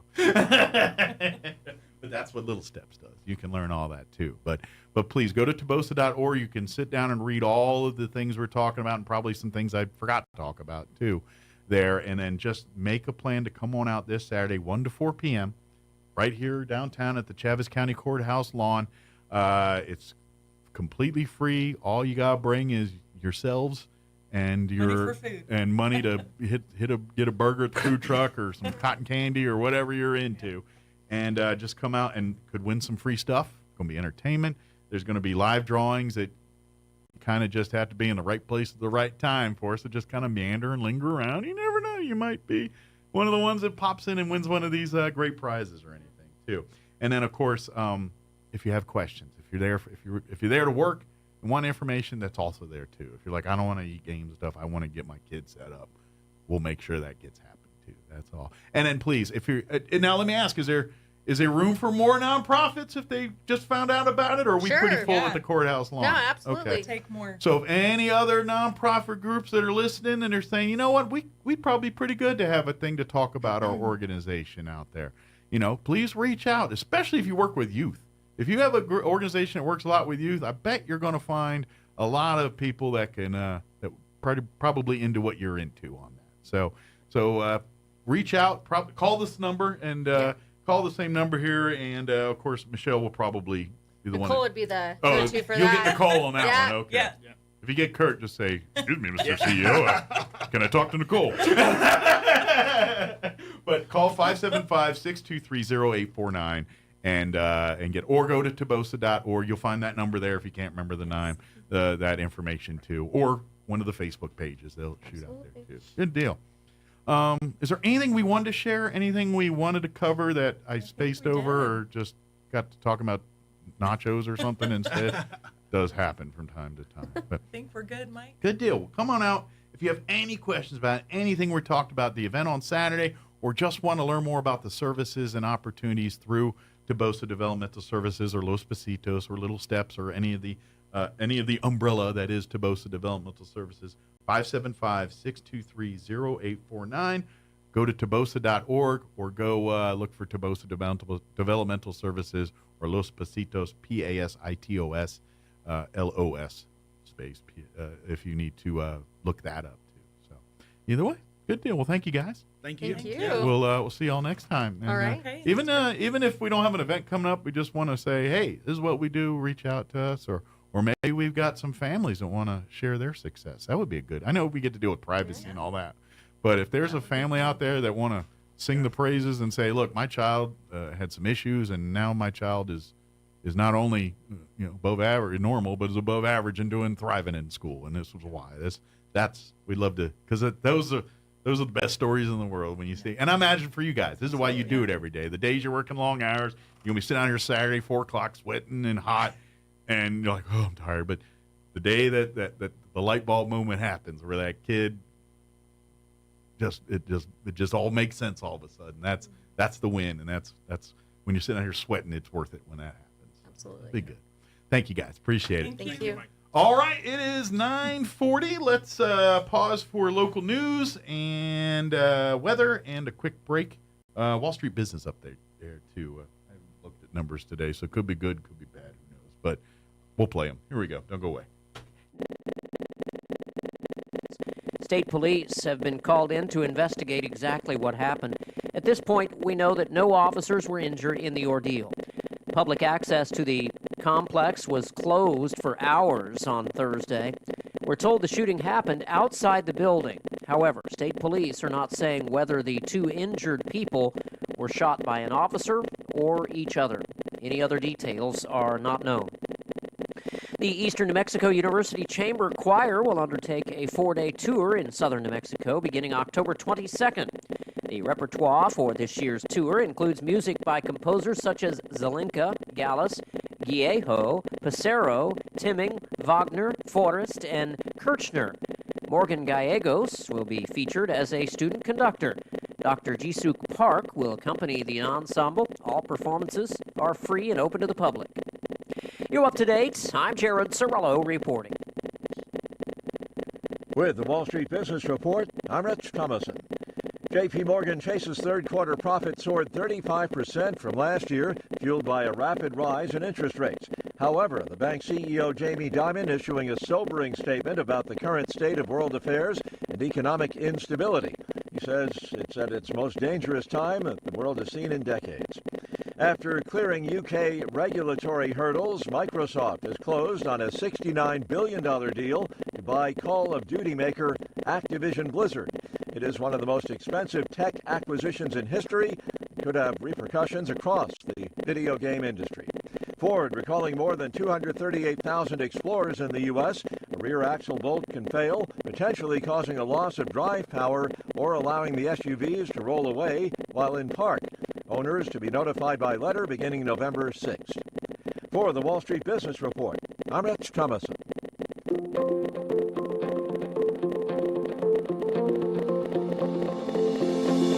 There are 3 key phrases that need to be spoken on a regular basis in a healthy marriage. Hi, this is Pastor Troy and Julie Smotherman for The Joy of Marriage. You know, for over 20 years, Julie and I have been sharing these 3 key phrases, and here they are. I love you, I'm sorry, and I forgive you.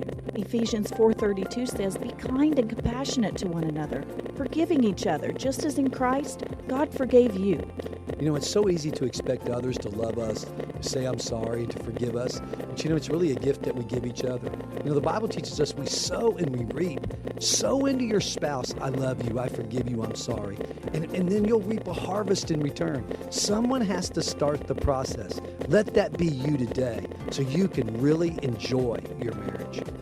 If you have any questions or would like further information about the Joy of Marriage Ministry, please go to jomconference.com. This October, Artesia General Hospital is here to help you take charge of your breast health. About 1 in 8 women in the U.S. will develop breast cancer. Understanding your family history and getting screened can help lower your risk and lead to early detection. They're pleased to offer advanced 3D mammography, providing increased early detection, more accurate results, and enhanced comfort. Don't wait. Request your mammogram today. Women over 40 don't need a physician's referral to schedule their annual screening. Visit artesiageneral.com/mammogram. A night of music that'll bring you joy. Compassion presents We Are Messengers Where the Joy Is tour with special guest Cochran and Company and Ben Fuller. Sunday, October 15th in Carlsbad at Walter Gerald's Performing Arts Center. We Are Messengers, Where the Joy Is Tour with Cochran & Company and Ben Fuller. Tickets are available now at wearemessengersmusic.com. Let the autumn fun begin at the Artesia Arts Council's 48th Annual Art in the Park, Friday, October 20th, 2 p.m. to 8 p.m., and Saturday, October 21st, 8 a.m. to 6 p.m. at JC Park in Artesia. Stroll through the park and find unique items from many fine arts and craft vendors, food trucks, live music, and more. Buy a chance to win a cake at the Artesia High Band Cakewalk, an annual tradition at Art in the Park. Bring the whole family to this fun fall event. Art in the Park, Friday, October 20th, and Saturday, October 21st at JC Park, 1710 South 26th Street in Artesia. Paid for by Artesia Lodgers Tax. Attention Roswell and surrounding areas. The time to trade up is now at Roswell Ford. Because now through the end of the month, Roswell Ford will take any trade, any condition, even if you owe thousands more than your car's value. And with a lot full of amazing deals, you can trade up and save big. Get 0 down, no payments for 90 days, and 0% on select new Ford models. With a job bringing home just $3.99 a week, Roswell Ford's aggressive lenders will push to approve your credit, even with bad credit or no credit. Check out a special edition Ford F-150 Raptor R, a 75th anniversary crew cab 4x4, a 2023 Ford Raptor Bronco, 2023 Ford F-150 Platinum Edition, and the new 2023 Ford F-150 Trimmer. Now is the time to trade up. Head for Roswell Ford, the home of Tailgate Nation at the corner of 9th and Main in Roswell. Christian author C.S. Lewis wrote this: "If we find ourselves with the desire that nothing in this world can satisfy, the most probable explanation is that we were made for another world. Frankly, this world's messed up. Every day on the news, there's another tragedy. What do we do with that? How do we handle the fallen world we live in? Well, I think we do like C.S. Lewis said, and we live for the next one. At Country Club Road, we're trying to live this kind of life together. That means we encourage each other. We share the message that no matter where you are or what state your life is in, Jesus is the answer. His saving grace is offered to all who come to him, and we try to serve this fallen world in the way Jesus did, loving those around us, being kind, giving back, meeting needs, loving, expecting nothing in return. We aren't perfect, far from it, but we're trying. We want to show his love by loving like he did. So we invite you to be part of our journey." Lewis again says, "You can't go back and change the beginning, but you can start with where you are and change the ending." Join us at the Country Club Road Church of Christ for worship at 10 a.m. on Sunday, located on the corner of Country Club and Washington in Roswell. The average American spends 2.5 days a year looking for lost items. We aren't sure how long Europeans and Asians look for lost stuff. We lost the list. Here's Mike Winters. And good morning. It is 9:57. Got a couple minutes here before the show wraps up for this weekend. Don't forget, big night for high school football as your Roswell Coyotes will be squaring off against the Artesia Bulldogs. It's 1-2 in the state at the Wool Bowl tonight. Game can be heard right here on 106.5 Roswell's Talk FM. Our radio coverage will begin roughly around 6:40 with kickoff at 7. Art and Kelly, I believe they're both here, right? Art's not hunting this week. I think it's going to be Art and Kelly. They'll be calling the game tonight. We'll also have live streaming video, ksvptv.com. Click on the Roswell Coyote channel. Now, Bulldog fans, we will also be carrying the game with a Bulldogs perspective. 9:90 a.m. KSVP in Artesia. You can listen. Joby Hotling will be calling the game there for you. And then we'll also have live streaming video. The actual video you see will be the same. The difference will be the people talking underneath. You'll have Joby talking for the Artesia broadcast, and then, of course, Art and Kelly here for the Roswell broadcast tonight. You can go to watch either perspective, ksvptv.com, or on our Facebook wall as well. And then, of course, we'll have the audio right here on 106.5. Don't forget, if you can be at the Wool Bowl tonight, be at the Wool Bowl. Get your tickets if you haven't gotten them yet. Get out there and let's fill up that home side with a sea of red, because the orange is coming tonight. They're going to fill up that. You know they are. They do. That's what they do. So come and meet the challenge and make it a true home experience for our Coyotes tonight. So should be a good game. Can't wait. I know we've been circling this one on the calendar for a while now. It's going to be an exciting one to watch. So enjoy the game tonight and get on out there and root the kids on here. All right, that's going to do it for us. Thank you so much for allowing us to be a part of your day. Have an amazing weekend. Enjoy the awesome weather. We'll be back bright and early, 7 a.m. on Monday. Have a great weekend. Take care, everybody. No static at all. Your new home for talk radio is KEND Roswell. Breaking news this hour from townhall.com. I'm John Scott. Defense Secretary Lloyd Austin has met in Israel with Prime Minister Benjamin Netanyahu. Austin says the U.S. military is standing by to assist if needed. The USS Gerald R. Ford Carrier Strike Group is now in the region, led by the largest aircraft carrier in the world. We've augmented U.S. fighter aircraft squadrons in the Middle East, and the U.S. Department of Defense stands fully ready to deploy additional assets if necessary. Austin spent nearly 2 hours with Israel's Minister of Defense and its war cabinet. His quick trip comes a day after Secretary of State Antony Blinken arrived in the region. From there, Blinken traveled to Jordan to meet with King Abdullah in Amman and is now in Qatar. Meanwhile, an expected Israeli ground invasion of Gaza is looming. Also at townhall.com, Louisiana GOP Congressman Steve Scalise ending his bid to become House Speaker. That's after failing to secure the votes to win the